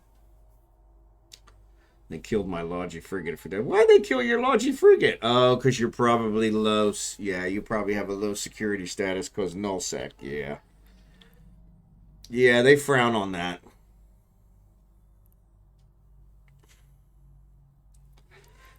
No, you're +5. Well, then they shouldn't have targeted you. Null space 1. There you go. Yeah. Concord almost never shows up in time, but that time they actually showed up in time. I was pretty impressed. Won't affect your security status. Yeah. That's true. Null space probably doesn't affect your security status. So, my 8-year-old asked me to play with him. He has a character in high sec, so I flew up there to help him. He was running missions with him, healing him up as he ran around the mission. I pressed the wrong button and fired a railgun at him instead of shield rev. Oh, that's awesome. That's awesome. Because that sounds like something I would do, to be perfectly honest. That sounds like something I would do. Like, oh crap, I hit the wrong button. Oh, now you're dead. Oh, now I'm dead. Oh, that's awesome. Oh, I could definitely see that happening. That's awesome. No, we don't do that here. Yeah, exactly. Yeah. You're not in a null sec anymore, buddy. We don't allow that kind of behavior here. So yeah, they probably didn't even give you a warning for that one. Yeah, normally they warn everybody at the gate. Such and such. We do not tolerate your kind here. The kid thought it was epic. It was epic. It was epic. It's like an epic fail, right? I learned that one from mine. Mine's not 8. Mine's 26. But yeah, same deal. So, but yeah, he doesn't play eveonline. Not anymore. He used to play.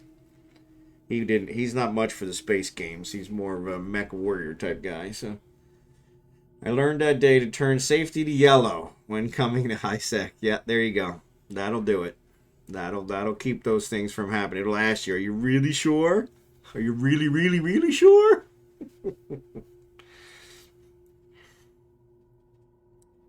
Yeah, exactly. Good mining tip. Make sure both your miners are running. Yeah, I have that happen a lot on Monday nights.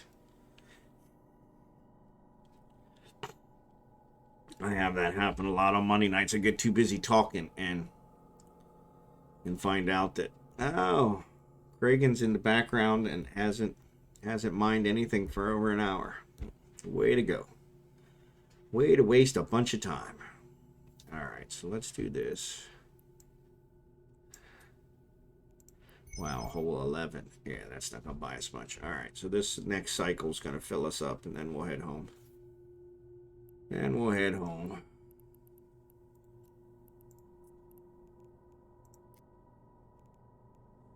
Actually, I suppose we could check to see if it knew. Nope, still 16 jumps. Yeah, not going that far. Who knows? Maybe when we get to Mattins, that'll only be 5 jumps, and then we'll go there after we clear it out. So, but yeah, that is epic. That is epic. That made my whole day, because that sounds like something I would do. That really does sound like something I would do. Sorry, son. Sorry, son. Didn't mean to. Oh, actually, I don't even have any room to pick this stuff up, so I'm just going to leave it. Let me abandon these. Now, I didn't want to target it. Of course, that's what happens when you hit that. I want to abandon it. I want to abandon this one. Alright. Warp drive active.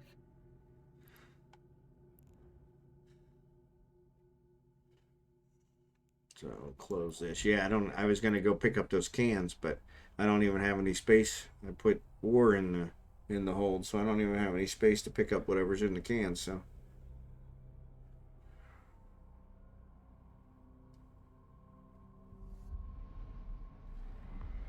Just earlier, sent my drones chip away, forgot my miners after a bit, thinking my hole was filling up very fast. Yep. Cargo hold is separate from the ore hold. Yep. Yeah, no, I had already put, so if you look here, I put it in the cargo hold. I took the E-frame and put it in there so that I had extra room in my mining hold. So that way I could add more ore. So, yep, I already took care of it. I threw it in there to buy me some more space in the mining hold. So, but unfortunately, that means I can't pick up any of the loot. So, no big deal. It's probably just metal scraps, but. Which is usually when it is. Now that I left it and abandoned it, I'm sure it'll probably be something like super worthwhile, but not a worry.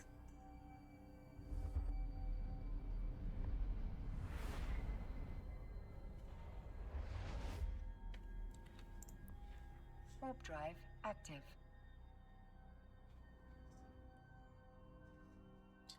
$30 million ISK module dropped. Yep. Not knowing my luck.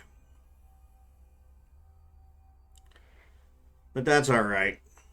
If I don't know about it, that's all the better. No loss if I don't know about it. So.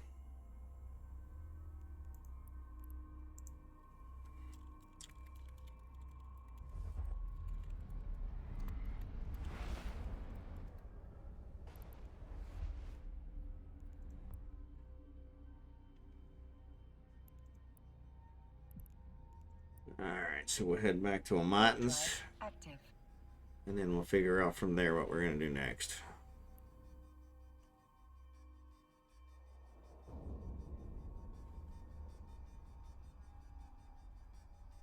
I do have some mining that I could do. I could do some more of these mining missions in order to finish those off. They're kind of a drag.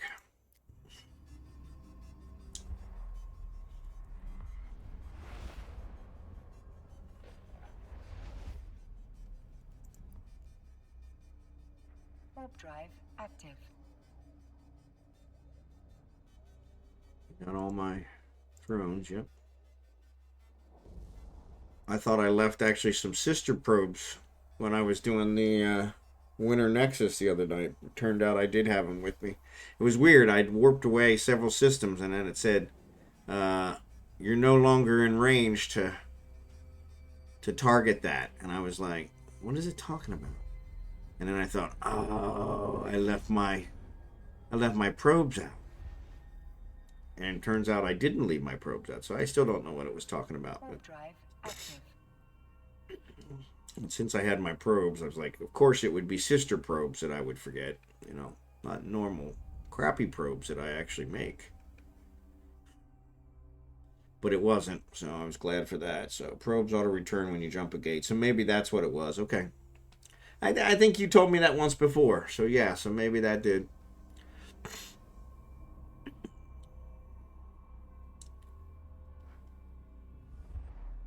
Yeah, because they were in my hold, or in my cargo, so I was like, okay, well, they seem to be there, so. But yeah, maybe that's what it was doing. It was just telling me, hey, you left range, so we returned them for you. I don't know. The message popped up so fast. Active.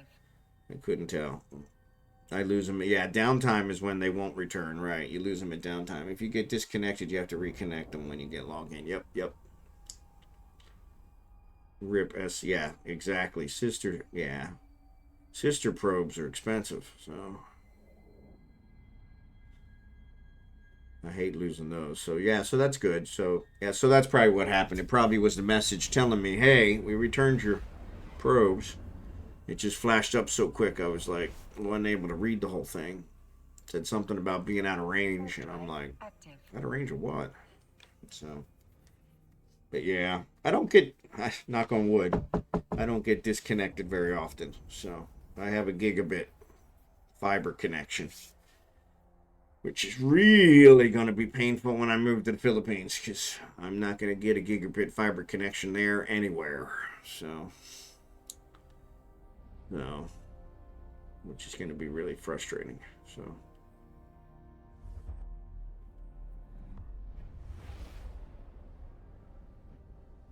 not expensive for me. I do SOE missions till I get tired of running level 4s, move on to something else for a while. Yeah, and I've been thinking about doing that as well, because I need another Astero. Yeah, Elon Musk is getting Wi-Fi on planes. Yeah, well, I'm probably going to use his Starlink. That's what I'm probably going to use, because that's actually got the best throughput. But I've tried to reach out to them. They have 0 customer support, unless you already own it. Then they'll talk to you all day. But if you don't own it and you want to ask a question like, hey, can I buy it here in America and take it with me to the Philippines and do it? Because they're sold out in certain areas of the Philippines and they're not delivering devices. So I'm like, well, if I buy it here and take it with me, how's that work? Will that work? You can only get them on the market. That's it. Oh, I mean, I think you can get them from the loyalty store, the sister loyalty store. I think you can get them from there. So, yeah, Luzon. Yep, we're gonna be in Batangas, so South Luzon. But yeah, Manila. They're not delivering any devices in Manila. They said they're maxed out.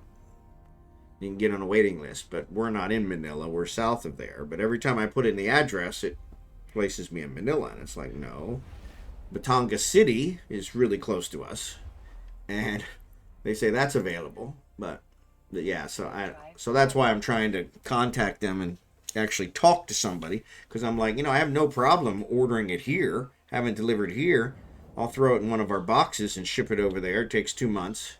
We've got 30, 40 boxes that we're sending over. So Subic Bay, yep, Subic Bay.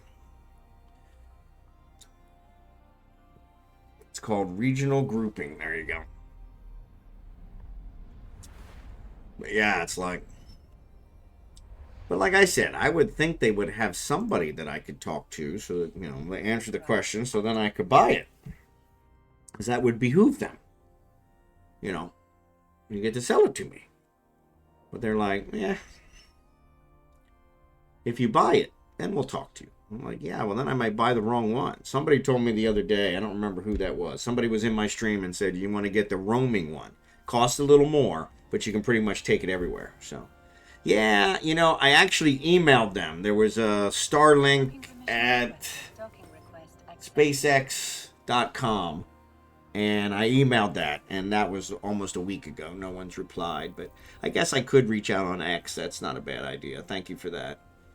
Was there when Mount Pinatubo went off, 91. I graduated from college in 91. But yeah, Mount Pinatubo.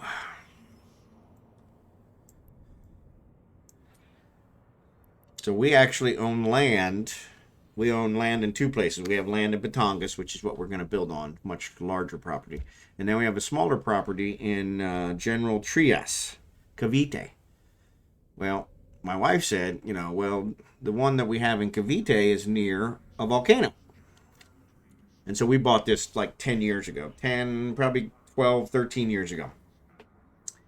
And we paid it off over 5 years ago. And we just got the title for it this past month. So that's a whole different issue. But we bought it. And so I said, well, I want to see this volcano. And you know, it's near us. It's not near us. It's not in our backyard or anything, you know, but it's near us. And so, but it was weird. I went and looked, and this volcano, it looked like a pimple, you know? Yeah, so probably within, I don't know, 10 miles, you know? And so, but yeah, it's like this pimple in the middle of this island, in the middle of this lake. And so I was like, that's not a volcano. I've been to Hawaii. I've seen volcanoes, you know. Well, sure enough, the volcano went off a couple years ago, covered our land in ash. And so, but now they say that the land is actually tripled in value, mostly because General Trias has become a city instead of a barangay. And so that raised the value. But also, they say the ash has also made the land more fertile. So yeah, so 10 miles is close for a volcano. Yeah, but it's a teeny tiny volcano, right? But it actually did go off. So is it acres? I've seen the movie Volcano with Tommy Lee Jones. Does that count? Yeah. So I have 300. There's 300 square meters there is what we have there. We have 1,200 square meters is what we have in Batangas. So yeah, so much different size property. So. But yeah, the 300 we're planning on selling because it's tripled in value. And so we actually had a buyer lined up, but they're kind of screwing around. So yeah. But yeah, supposedly the ash has made it, you know, do much better. So it's worth more. So then anyway. All right. So the closest one now is 15 jumps. So yeah, it didn't get any closer. So that's all right. Alright, so let's take this out of here. Put that in the item hanger as well. Jack these all up. Alright. You should grow coffee. Yeah, I don't want to grow coffee. We're probably going to grow a bunch of stuff, but probably not coffee. So, alright, so let's see. So no empire belts nearby. I suppose we could go do some ice mining, but maybe I'll do some runs and I'll pick up, I got heavy water that's here. And I've been meaning to move over here. Yeah, 3 jumps. All right, let's go pick that up. Take a seismograph with you, yep. And it would love the volcanoes. It probably would. Yeah, well, we're selling that property, so as it's much smaller. It's a corner lot. It's triangle shaped. It was all feng shui and all that stuff. Our house is the one we designed is way bigger than that site. So yeah, so that wasn't going to work out for us, and we had planned on selling it anyway once we bought the other property. So plus, like I said, it's tripled in value. So it's definitely a good one to sell. So. But yeah, it was funny. I think I told you guys this before, but we went to see the land because like I said, we've owned it for 12 or 13 years, I think, is when we started paying on it. It was about 13 years ago. And So we went to see the land, and so the whole family went. We got a van, and we took the whole family and went to see the land, and we're there. And the guy across the street from us, he bought 4 lots, put a wall around the 4 lots, built this big compound. He's got everything except for a helipad, right? And so it was funny because we get there, and he comes running out of his house in his bathrobe, you know, and he wants to shake my hand. And I told my wife, I said, you should really get a picture of this. And she's like, well, he's really not that famous. He builds hospitals here in the Philippines, so he's a pretty well-off guy. I said, yeah, but it's not about the famousness. It's about the fact that, you know, here is one of the richest people in the Philippines wanting to shake the hand of one of the poorest people from America, and he thinks he's the blessed one. And they didn't get it. But yeah. Building hospitals is a big deal. Yeah, he made a lot of money building hospitals. So, yeah. So that's what I said. The only thing he doesn't have is a helipad. So that's what I said. I told him I would put in a helipad if he lets us use his pool. We had a big old pool in the back. So, but yeah, our property didn't have enough room even for a pool. So, is the exchange rate favorable between where you are now and where you're going? Yes. So right now, the American dollar is worth 57. It's actually, I think, worth about 60. But what I'm getting is 57 through the exchange thing that I'm using. But yeah, 57. I equate everything to 50, which is usually what the average is. But yeah, 50 of their dollars to one of ours. So a huge difference. So. But yeah, like I said, right now I think we sent money yesterday, day before, for the down payment on the rental place, and I got 57 was the exchange rate. So everything is relative. Just being American made you rich. Yeah, exactly, and that's the way they look at it. That's the way they look at it. So that's pretty good to be. Yep. I always work out economies based on how much the Mars bar is. Yeah, there you go. Yeah, and see, I don't eat the Mars bar, but I do the Milky Way. But you're right, you know. So how much is it going to cost me to get a Milky Way? So yeah. Token request accepted. But yeah. But they're saying, I guess, if you exchange it locally, so when we get over there, we'll probably transfer the money as American dollar, and then we'll exchange it locally ourselves. Because we're losing a lot in the exchange rate when we transfer it from American to Filipino. And so that's, but unfortunately, that's, we're transferring to one of my in-laws' accounts. They take care of all of our stuff. And that's where that's coming from. So they don't have an American dollar account. So still make a batch of Mojo every now and then. Yep.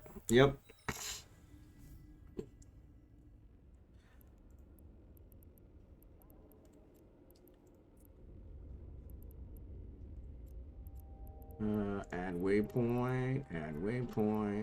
It won't let me add a waypoint. Only once. But yeah, so. But yeah, rumor has it they're expecting to go up above 60. So, which I've never seen in the, almost 20 years we've been together. So, but yeah. Like I said, when I exchanged it the other day, the company that I use, they actually take some off the top.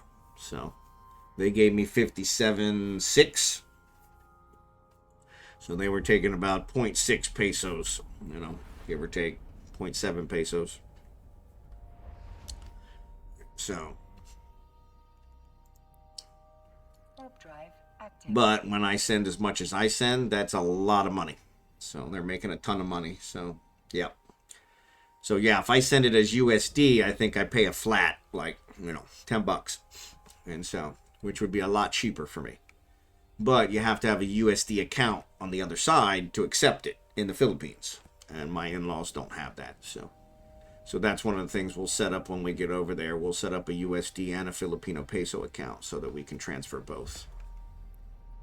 And then, yeah, if you go to the money changers there, you can get over 60 depending on if you work out the times. But you got to carry the cash with you, which is usually not safe and that kind of stuff. And so usually it's just lead in. No, we use something called Zoom. So it's a PayPal derivative. So XOOM. MoneyGram does it. MoneyGram does it. They charge a lot more. Western Union charges a ton. And then there's one called Remitly, which my bank actually flagged as unsafe, and it probably was because it was kind of sketchy. So. Warp drive active.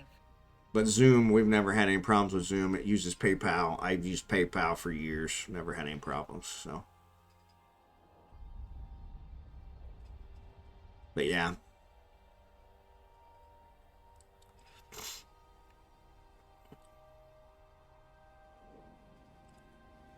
Bet Visa has a service. I'm sure everybody's got a service, just a matter of what they charge for it.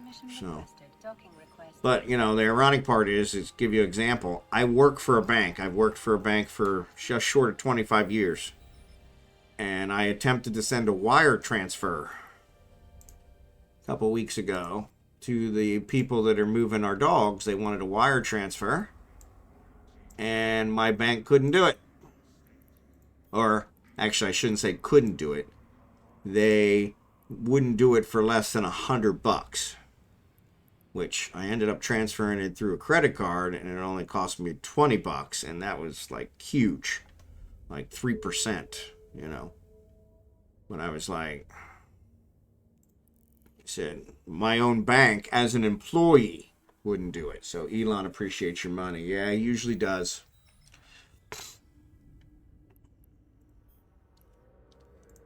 That's why we're best buds. So. Which, like I said, I wish he'd accept my call so I could talk to him about this Starlink and get that taken care of. I'd give him some more of my money. So, but the bigger you are, the less you can charge because volume matters. Yeah. So I'm actually looking at possibly getting another bank account with a competitor of my company, just so I can send wire transfer when I need to. So, but that's freaking hassle. So. But yeah, it's like ridiculous.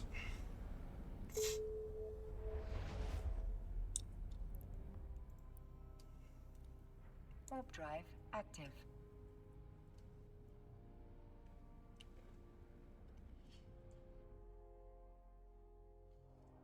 So yeah.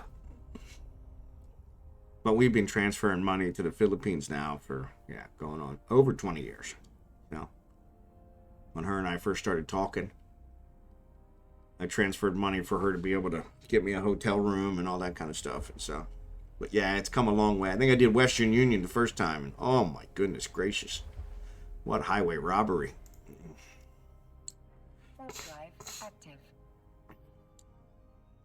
And then we did MoneyGram for a really long time, and then Remitly came out, and they were way cheaper.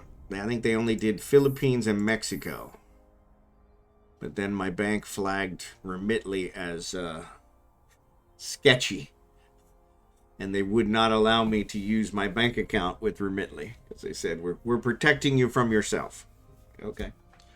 So, yeah. So that's when we switched to Zoom. So, and we've never had any problems with Zoom. It always transfers the money in usually less than 5 minutes. So. Yeah, and that's what I figured. My bank is notorious for that kind of stuff where they don't want the liability, so they just say no, and that was fine. I said, yeah, if they had something that they were worried about, that was good enough for me. So I think we still have some friends that use Remitly, but that was enough to make me question it. So ads are getting ready to start again. Sorry.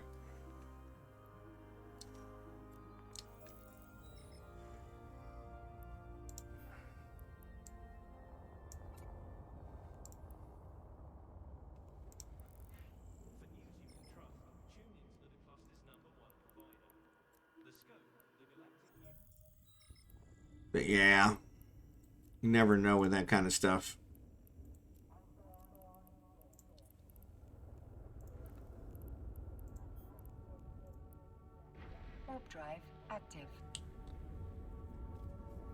But yeah, kind of amazing with some of them. My sister-in-law is the one that handled the rental for us, and she made them allow her to come to their house to sign the paperwork so that she would know exactly where they live if they decide to try and scam us. I was like, God bless her.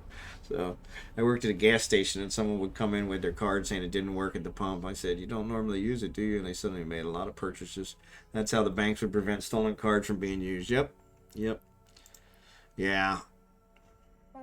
I worked at a gas station too. I had one guy catch me one day. He was a bill swapper, and so I think he got $5 worth of gas, and he gave me a 20, and I gave him a 10 and a 5 back, and he swapped a 10 and a 1, and said, "Hey, you gave me a 1."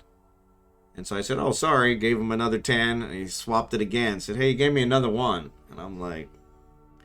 And so I had my boss later that day. I said, "Hey, can you check when you balance everything out, can you check the register? Because if it's short $18, take it out of my paycheck."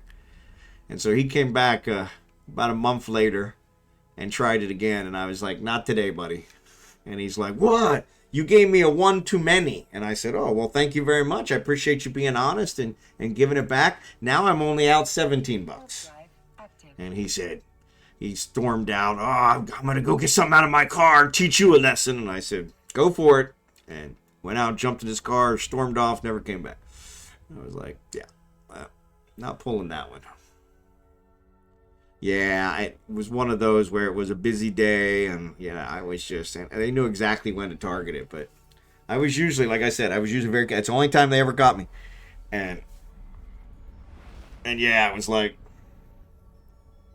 and the other thing was he was very memorable. He had like a big scar on his face, and so he was very memorable. So it's kind of like they were like, "Well, if you saw the guy again?" I'm like, "Oh yeah, I could describe him for you to T." I mean, where you would think somebody doing that would do it for something else. JKT213, thanks for the follow, appreciate it. You would think somebody doing that would try and be more plain, and I never was in much of a hurry or handling cash. Yeah. It was a learning experience for me.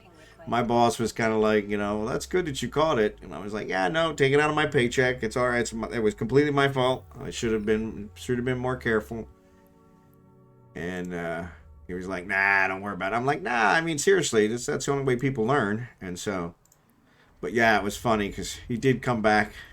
Came back. I want to say it was, like I said, it was probably about a month later. And as soon as he got out of the car, I recognized him. And I'm like, yeah, here we go. And that's why I said, the guy that was working with me, I said to him, "Okay, just let me handle this. Don't overreact. Just sit there."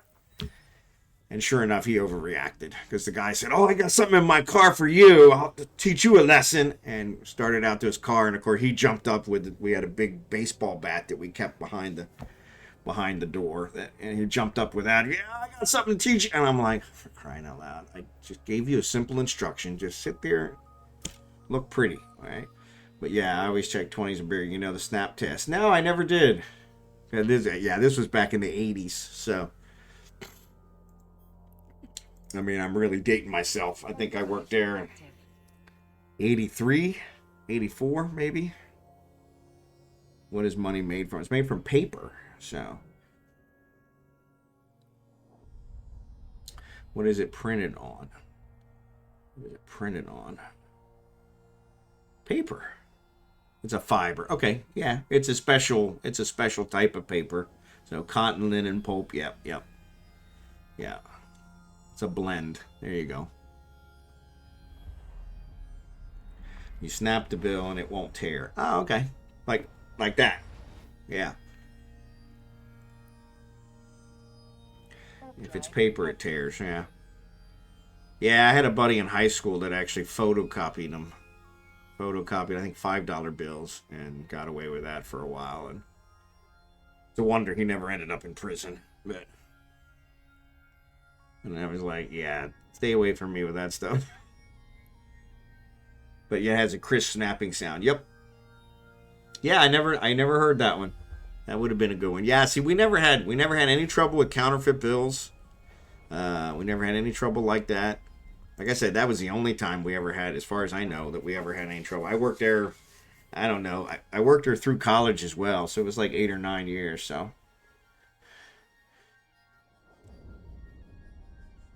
All plates leave a raised ridge, yeah. Feel the ink embossings on the shirts of the president, yep.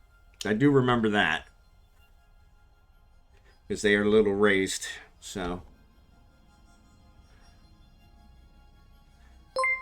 Drachenhort, thanks for the subscription. Appreciate it, buddy. You can run a fingernail over the coal. Yep.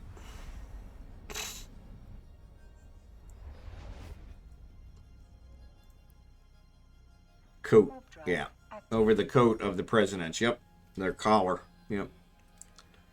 So, yeah. Thanks, Drachenhort, for the subscription. Appreciate it.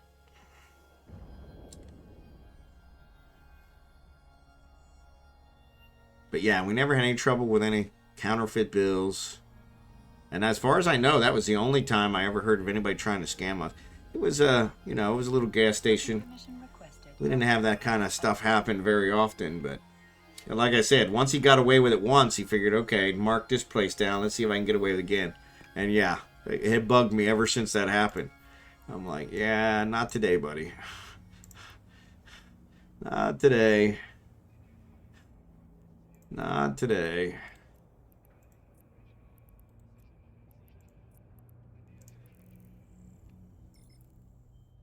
But yeah, he said, oh, you gave me $1 too much. And I said, oh, okay, thank you. And now I'm only $17 in the hole. And he said, you know, you got a smart mouth on you. I got something in my car that'll teach you about your smart mouth. And started storming out. And of course, the guy I was with jumped up. You can't talk to him that way. I got something. And I'm like, just sit there. He can say whatever he wants to me as long as he gets the hell out of here.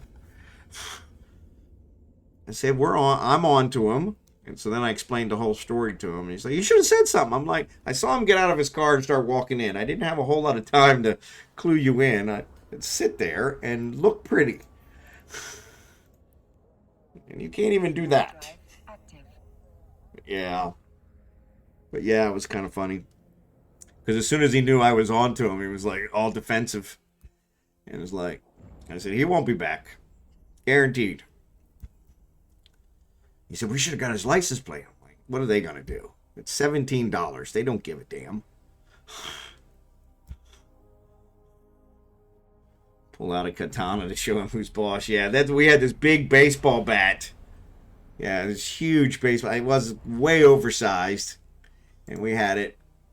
And then, of course, we had a big crowbar that we use sometimes for when we're putting belts on and that kind of stuff. They had that usually sitting in the office, too. And it's like, you know, like I said, we never had any trouble, but they would, we had all this stuff around just in case. A Thunder Club, that's it. Yep.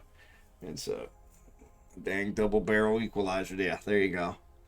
But yeah, that was it. And I was like, not a big deal. He knows I'm on to him, you know. He got away with it once. He thought he'd try again. Now he knows I'm on to him. He'll never be back. Nothing for us to worry about. But yeah, it was just kind of like... But yeah, I was bummed because I can't remember what I was doing. Changing the oil or something. And so I'm changing the oil and I'm like, something about that was not right, you know, and I just felt uneasy about it. And so then I kept playing it over in my head. And so I said to him, can you check the register? I think it might be $18 short. And sure enough, he's like, yeah, when I checked it, it is $18. So what happened? I said, yeah, somebody swindled me. I said, so just take it out of my paycheck. I said, it won't happen again. I promise you. He said, do you remember the guy? I said, oh, yeah. And I said, I'm sure he'll be back. I said, I'm sure he'll be back because he got away with it. So we going to remember the place he got away with it, see if he can get away with it again. I said, but he won't get away with it the second time. They always call me 00, you know. As I said, James Bond's 007, Ron Bond's 006. And so they always called me 00. So he said, you know, 00, you got a pretty good head on your shoulders. I said, yeah, some days. I don't know. If I had a really good head on my shoulders, he wouldn't have got it in the first place. I said, nah, we all get taken once in a while. Yeah. So I always try to learn from my mistakes. Fool me once, shame on me. Fool me twice, fool me once, shame on you. Fool me twice, shame on me. Right? Like, yeah, I should have learned. But yeah, like I said, he never got me again. And that was the only time they ever got me. After that, like you said, I was always paying attention to the bills. I was always making sure I'm handling money, make sure I'm more, staying alert. In fact, I think after that, I started telling him, okay, you gave me a 20. I'm giving you a 10 and a 5 back. That way they couldn't say, oh, you gave me a 1. Like, no, I just showed you. I gave you a 10 and a 5.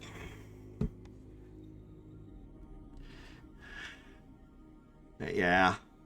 But man, that place sold a lot of gas. A lot of gas. Gulf Station.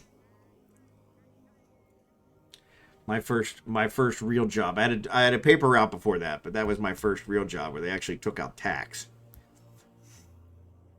They took out a lot. But yeah, that was my... I showed up to the gas station for the interview in a suit and a tie.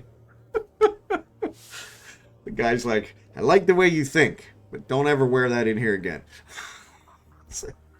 And sure enough, every day I went home covered from the head to toe in grease. Like, it was the dirtiest job I have ever had. To this day, I remember there were some days where we were so busy, I would eat my lunch and I would have like a sandwich, a ham and cheese sandwich, and you would see the grease fingerprints on it from me holding it because I didn't even have time to wash my hands before eating my sandwich. It was so funny. We used kerosene on the floor when we cleaned every Saturday night. I worked every Saturday night. Every Saturday night we cleaned the floors to try and get the grease out. We would use kerosene on the floors and an electric buffer.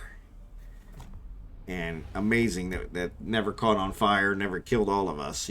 It's electric and water. We'd throw water down and we'd throw kerosene on it, and then we'd buff it to get the grease out. And it always made it really clean. But man, slipperier than snot.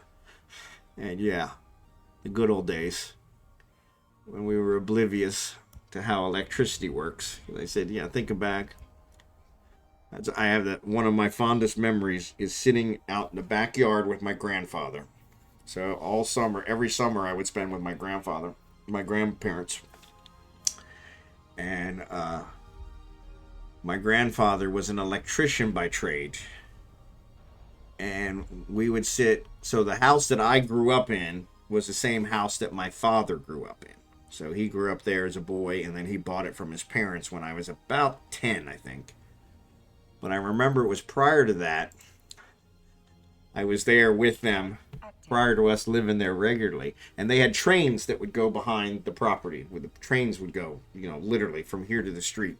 They were that close. Amtrak trains, freight trains. And so we would sit out there and we would count the cars. And we were sitting out there in the middle of a thunderstorm, lightning storm, sitting on top of a wooden picnic table, feet off the ground, sitting on a wooden picnic table, blanket over our heads, soaking wet, counting the cars on the thing.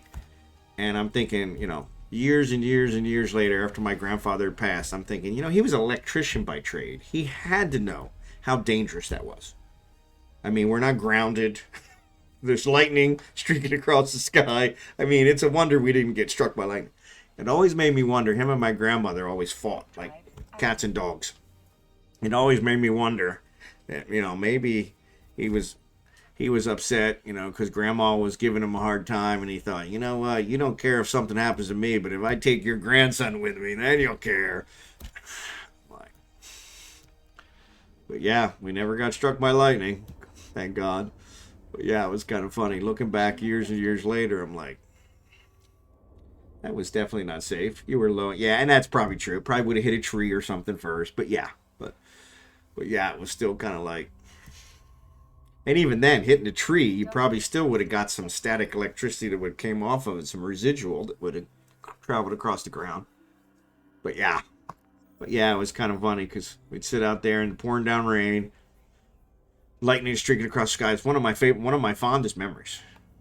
I was probably 6 or 7, and to this day I'm kind of like, yeah, that probably wasn't the safest thing we've ever done. But yeah, it was funny. It's like, he had to know that wasn't very safe. He was an electrician, for crying out loud. But yeah, we probably were low enough that it wouldn't have mattered. But yeah, it always made me wonder, like, was he trying to kill himself? Take me with him? No, it would have had it be close enough to superheated air. Yeah, yep. But yeah, the good old days, you know. Life was simple. Life was simple. Didn't have nothing to worry about. Too stupid to know better, right? Yeah. We're always in such a hurry to grow up, make our own decisions, and then once we start making our own decisions, we're like, man, I wish I could go back to when I didn't have any decisions to worry about. Drive active. Lightning is plasma charge, yep.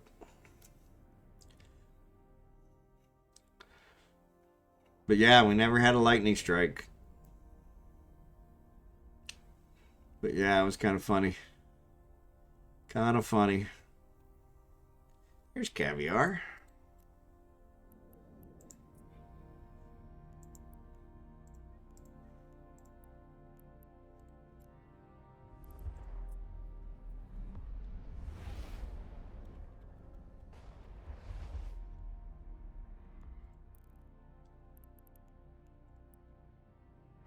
Try and keep track of everybody, so I got them in there so I know who's who. That way I can tell who's in here that I don't know.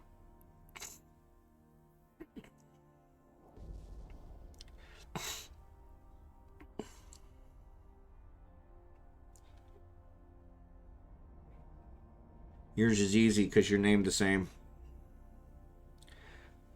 Yeah, I didn't see the ship name, yeah. No, all I saw was you in the in-game channel, so.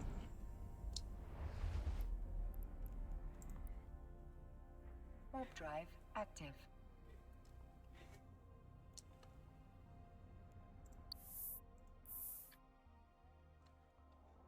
But tomorrow night is our mining event night, so. No, I see you in the in-game channel, so.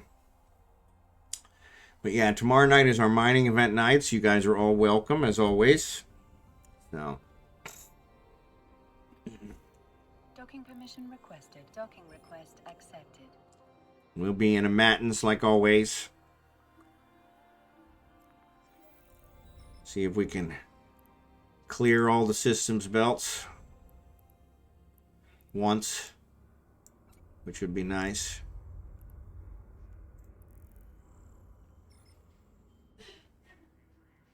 I probably should just get a bigger ship, but I ain't got nothing else to do, so this will help me. I'm not gonna jump back to Venolin, and I won't be able to jump back for tomorrow. So, but no, yeah, I saw you in the in-game channel, so that's where I try to keep track of people. So, like, I have the Finches in there now. I don't know who they are. So, oh yeah, no, yeah, exactly. What are you doing? I'm everywhere. I'm everywhere. I remember working at that gas station. That brings back some really good memories. My first job. I learned a lot about life at that gas station. Warp drive active. A lot about life at that gas station. And so the guy who owned the gas station also owned a roofing company. So in the summers, I would work on the roofing company. That was hard work. I thought the gas station was hard work. Man, that roofing company, that was brutal. Luckily, I never had a problem with heights, but so it worked out pretty good. And it paid better than the gas station, but it was seasonal, so. But yeah, those guys that worked on the roofing company, they were a crew. Warp drive active. Roofing is only as hard as you make it. Yeah, it was. I remember we did slate a couple times. I had cuts all over my body because you'd have to, in order to take the old slate off, you'd have to crush it with a sledgehammer. And so you crush it, break it into pieces of like glass. And it would get in your clothes, it would get in your shirt, it would get everywhere. And just slice you all up. And then you'd shovel it off, and you'd put the new. A lot of times we were replacing the slate with something else, usually asphalt or something else. But yeah, that was. I remember those days. Those were hard work days. Warp drive active. I sweat out my weight. They were always teasing me because I was a little tiny guy. I could never carry a whole thing of shingles. And then by the end, 3-4 years later, I was able to carry 2 or 3 things of shingles up the ladder. So, yep. Docking permission requested. Yep, a good skill to have. You never know when you're going to have to go up and repair a roof.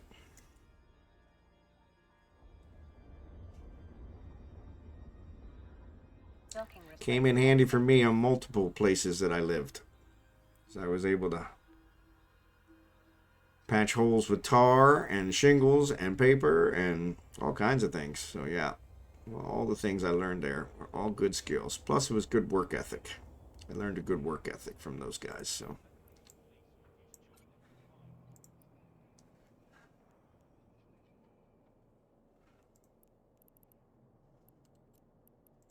But yeah, the same guy that owned the gas station. Oops, sorry. Same guy that owned the gas station owned the roofing company. So kept it in the family. Yep. And that's what I did a lot of times when I was patching my own roof. Because what would always happen is I'd call a roofer and they'd say, we can't be out there till, Active. 3 weeks from Monday. And I'm like, yeah. And it's like, okay, well, I'm going to seal it up here, and you guys come out and evaluate it. Actually, it was funny because one of the insurance adjusters came out once and said, you did a better job than most of the roofers I've seen. Like, I did roofing for a while, so. He said, actually, if you don't want to have it fixed, we could just give you the cash because, like I said, you did a better job than probably the roofer's going to do. I'm like, all honesty, I'd like the section redone. You guys will pay for it. That's what the insurance is for, isn't it? They never wanted to pay for anything. But yeah, good old days. Life was simple. Ugh. Excuse me. Sorry, I didn't get a very long nap today. The wife was yelling at me. Yeah, the tar seal's real good. It just gets everywhere. It's everywhere. Like sand. Warp drive active. Pay you at 10% over cost for your time. That's what I said. Well, that's what I was trying to get the insurance person to pay me for the damage to the roof. Some storm caused damage to the roof. And they were like, yeah, we can't be out there for 3 weeks. And I'm like, well, it's leaking now. So 3 weeks is too long. And they came and looked at it, said, here's, blah, blah, blah. And then they looked at it after I patched it. And we're like, we could just give you the money. And you don't need to have it fixed because you did a better job than they're probably going to do. I'm like, Warp drive active. I said, I'd really like to have the whole section replaced and reshingled.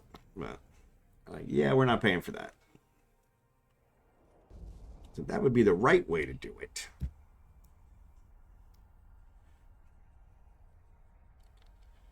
But yeah, insurance companies.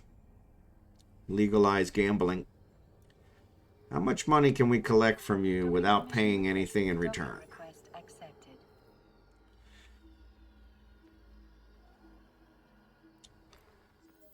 How much can we pay? How much can we collect from you without paying anything? The car insurance is the one that definitely cracks me up. It's like, get a crack in my windshield and call the insurance company. And, we're going to have to raise your rates for a $200 windshield? I paid you way more than $200 every month for the past 20 years. Yeah, we're going to have to raise your rate. Gotta freaking be kidding me. Warp drive active.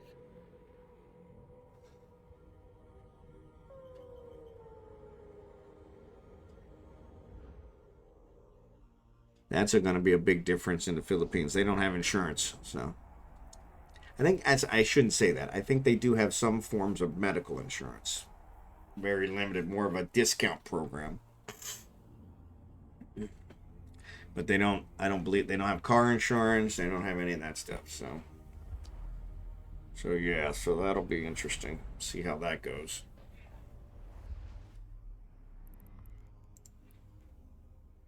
Warp drive active. Everything is cash. That's the other problem, though. Some people are trying to run into me on purpose. And so they say the cops, I've never driven over there because they say that the police will see me and want to shake me down for money. So, tornado hit our house when I was almost 2. I jokingly said, I planned on remodeling anyway. The tornado just speeded it up the process. There you go. Yeah. There you go. Actually, a tornado went through. I had a buddy who lived in Oklahoma. And we went down there after one of the big tornadoes, and it was funny because, not a funny haha, but funny kind of ironic. But those people, they were like, yeah, you know, you guys move every couple of years. We rebuild, you know, and these people lost everything. But just were not phased, like, yeah, it's no big deal. You know, this happens to us every couple of years, and like I said, you guys move every couple of years. We just rebuild. And I'm like, yeah, I don't think that would work for me. Like your pictures, your family pictures, your everything. Come on. He said, some of them will get returned, you know. He said, we've learned that we write our address on everything.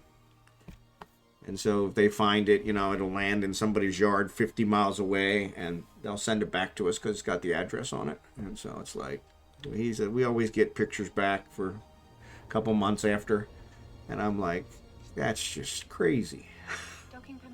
But yeah, they had tornadoes go through there in Oklahoma all the time, Tornado Alley. So they always said Kansas City's Tornado Alley, and I think we've only had 2 in the 2 or 3 in the 30 years. I think it's just short of 30 years that I've been here. And I remember one distinctly, because I was standing out on the front porch watching it. Was rooted to the spot. I could not move. I was just shocked. It was such a incredible scene of power.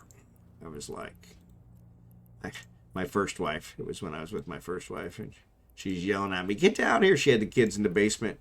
She's like, "Get down here!" And I had the video camera, and I told her, "Just find the video camera. It'll be worth a lot of money if I get sucked up in this thing." It was probably a good 20 miles off, but I could see it, and I could see the stuff flying out of the top of it, and it was just, I was rooted to the spot. I could not move. And yeah, it was incredible.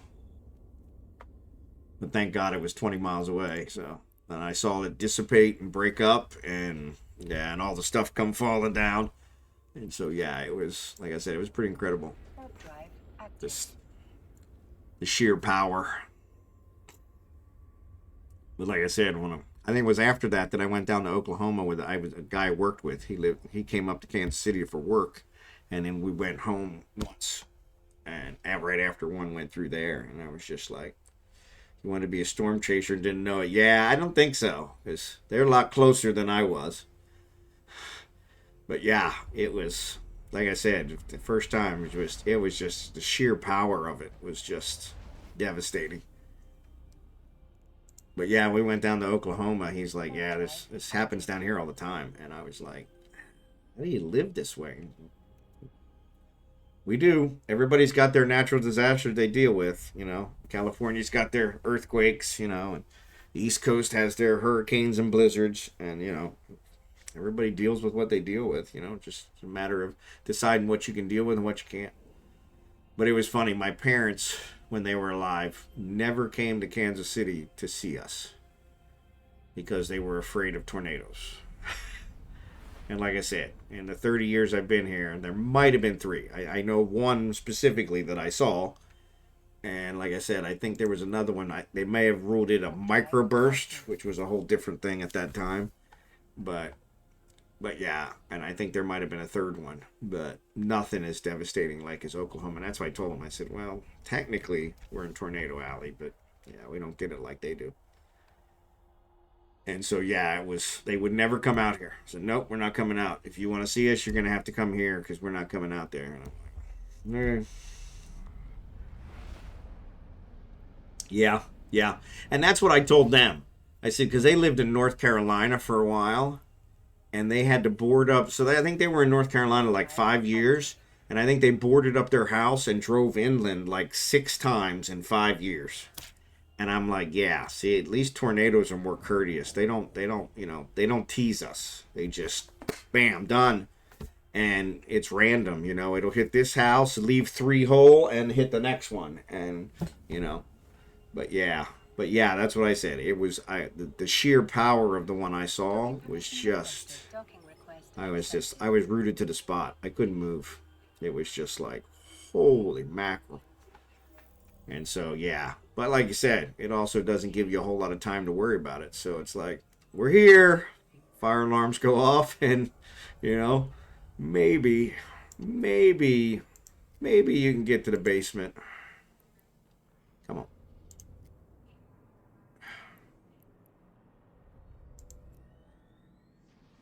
Why won't the corporation hangars open? Come on.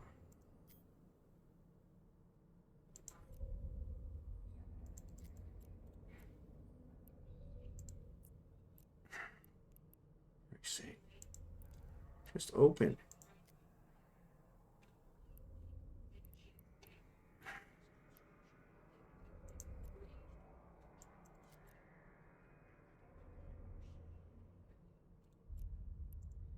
All right. I'm done with you.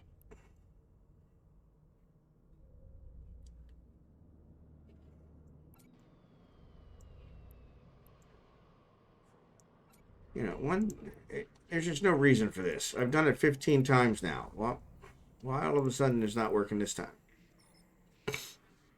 Supersized vacuum cleaner. That's it. That's it. Suck it up, throw it out. Suck it up, throw it out. That's why weather radars are great. You can see vortex in the weather system and issue watches. Yeah. That's what we would always listen for the fire alarm. The firehouse would set off their alarm if they saw one on the ground.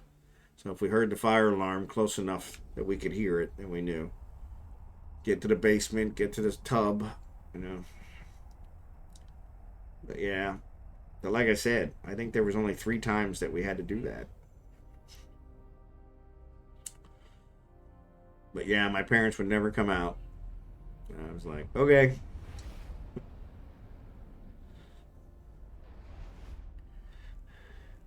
So like, yeah, we're definitely afraid of tornadoes. They saw that twister and they said, yeah, we're definitely afraid of tornadoes. I'm like, yeah, that's what it. Yeah.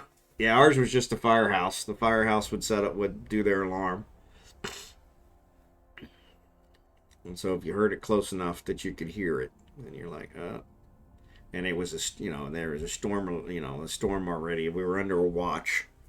They would set their alarm off if there was one on the ground. Everybody within hearing could hear it. Take cover. But yeah. Warp drive active. But yeah, it was.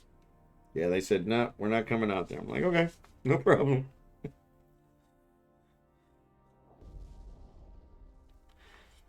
I think that's probably the best way for you to see your grandchildren. So, but yeah,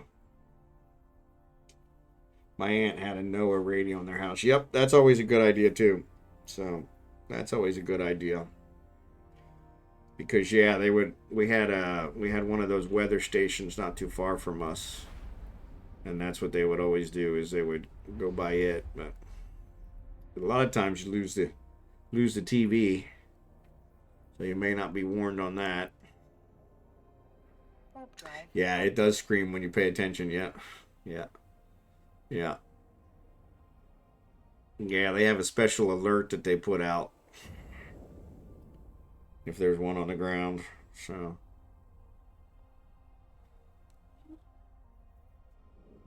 But yeah,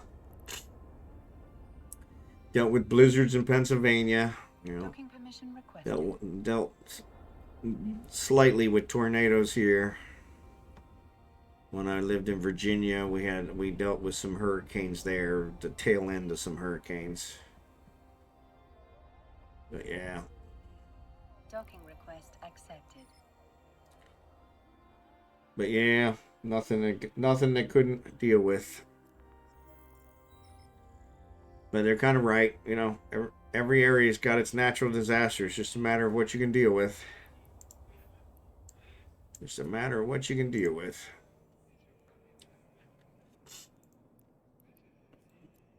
What floats your boat?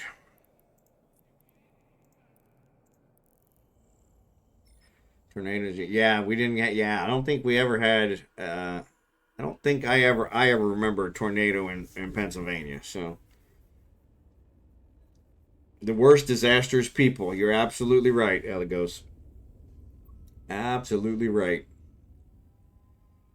Yeah, exactly. Exactly. We talked about that the other day, you know. Mother Nature can be vicious when she wants to be, but she doesn't come close to what mankind has done to the planet and to each other. So, but yeah, that song "War," what is it good for? Well, it was always good for two things: raising the economy and lowering the population. It's only two things war was ever good for. The economy always soared, and the population always crashed.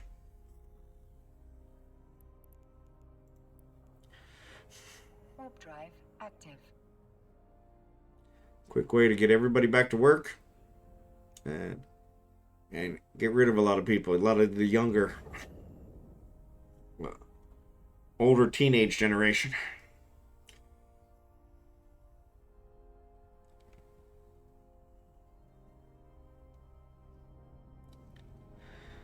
But yeah, I had never joined the service.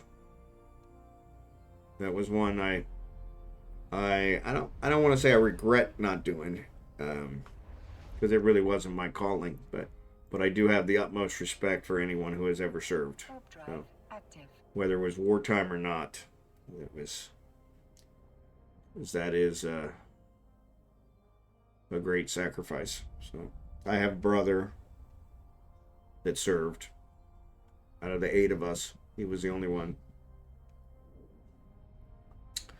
And then he left the service, left the army, and actually became a civilian contractor for the army. And he's made a ton of money doing that.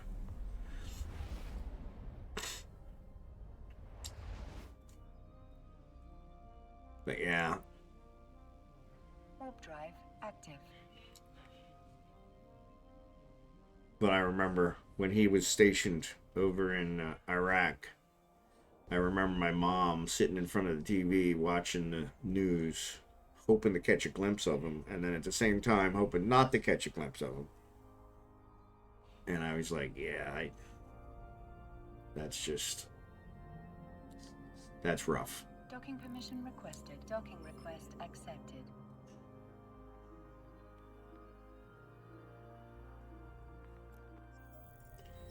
I always told her he was too ornery to get killed, and sure enough, he's still around.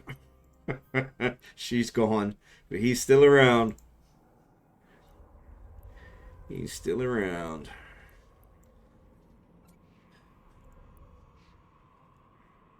He is too ornery to get killed.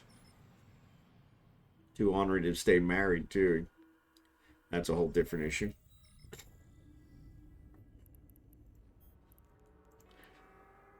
Warp drive active. He traveled a bunch when he was in the service, and traveled a bunch when he was a civilian contractor, and then couldn't figure out why his wife wanted a divorce. It's like, you haven't been in the same state or even the same country for like 10 years. What made you think she would keep hanging around? But yeah, he was kind of clueless.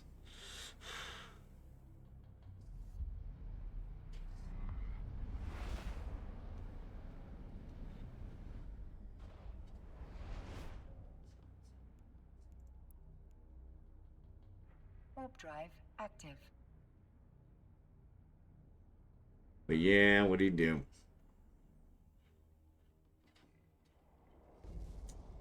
But what else? So what else did you guys do this weekend? I told you all about my winter storm bonanza. Kickin', you still around?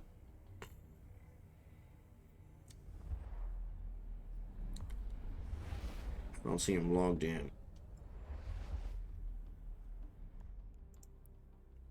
Warp drive active.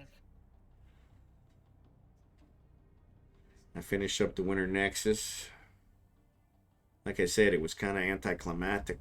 It was kind of like, okay, I got the 75 plex. Now what?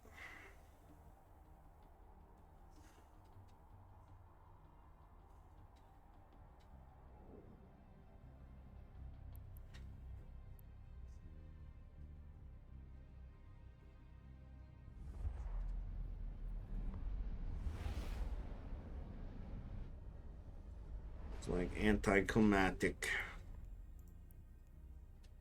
Warp drive active. But I did complete one of the events, so kind of an accomplishment.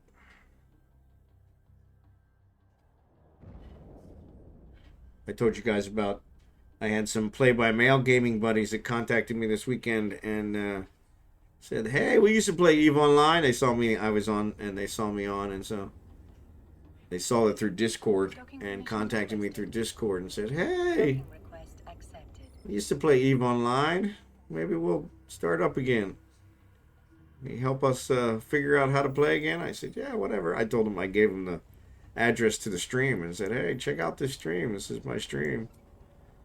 I stream eveonline 4 days a week, so yeah, I was thinking they might be here tonight, but they're in Australia, I think. Oop, I forgot to set the destination. I think I'm going to leave that last little bit there. No sense running it. We don't have to. Warp drive active. But yeah. So yeah, hopefully we'll have a couple of new people playing Eve. Semi-new people. Actually, I didn't check his... So yeah, he did that. I didn't scan anything. Let's complete these.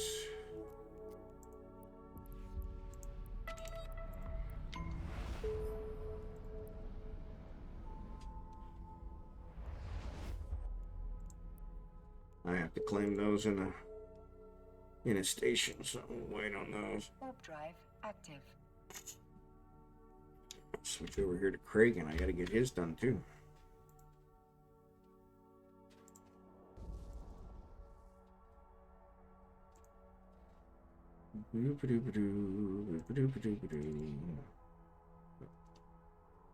That didn't work.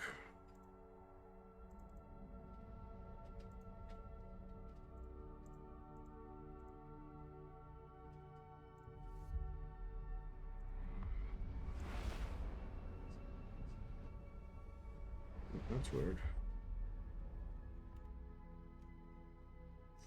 All right. Warp drive active. But yeah, it looks like it's about that time, so let's see who we're gonna raid. Conversations kind of piddled off.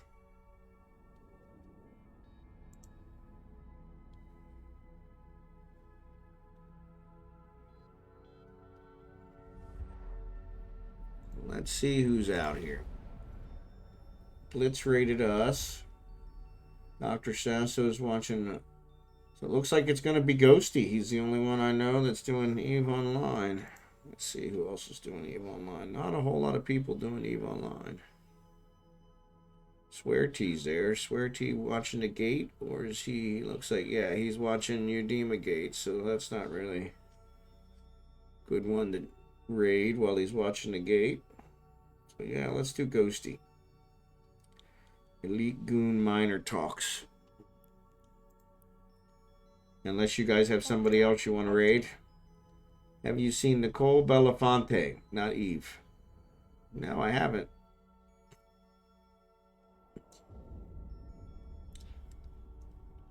Is that their Twitch name?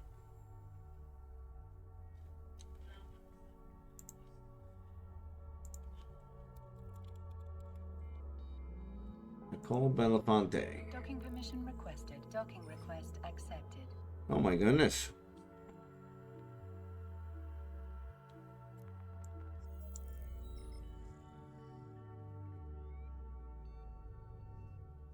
That's black and white.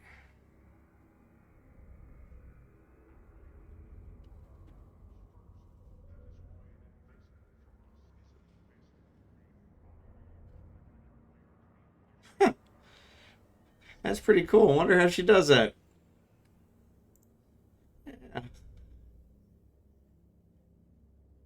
Yeah.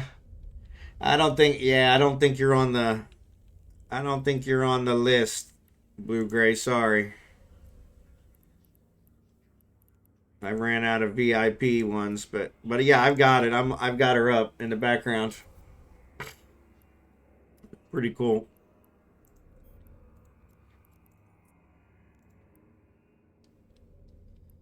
That's why I didn't link it. Yeah, I need to clean out my VIP section and add some new ones, but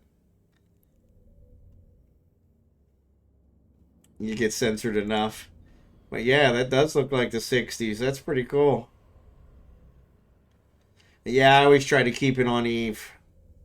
So I'm going to go ahead and raid Ghost Eat, but I appreciate you guys being here tonight. Thanks for watching and for the conversation. I really appreciate it. Makes the night go by quick. And I will be back tomorrow night for our mining event. We'll be mining like we always do in Amatins. So feel free to stop by, and everyone is welcome. We provide all the positives. All you guys got to do is bring yourself. So yeah, I'll have to check it out. Thanks, Blue Gray. That does look pretty cool. So yeah, let me raid Ghosty.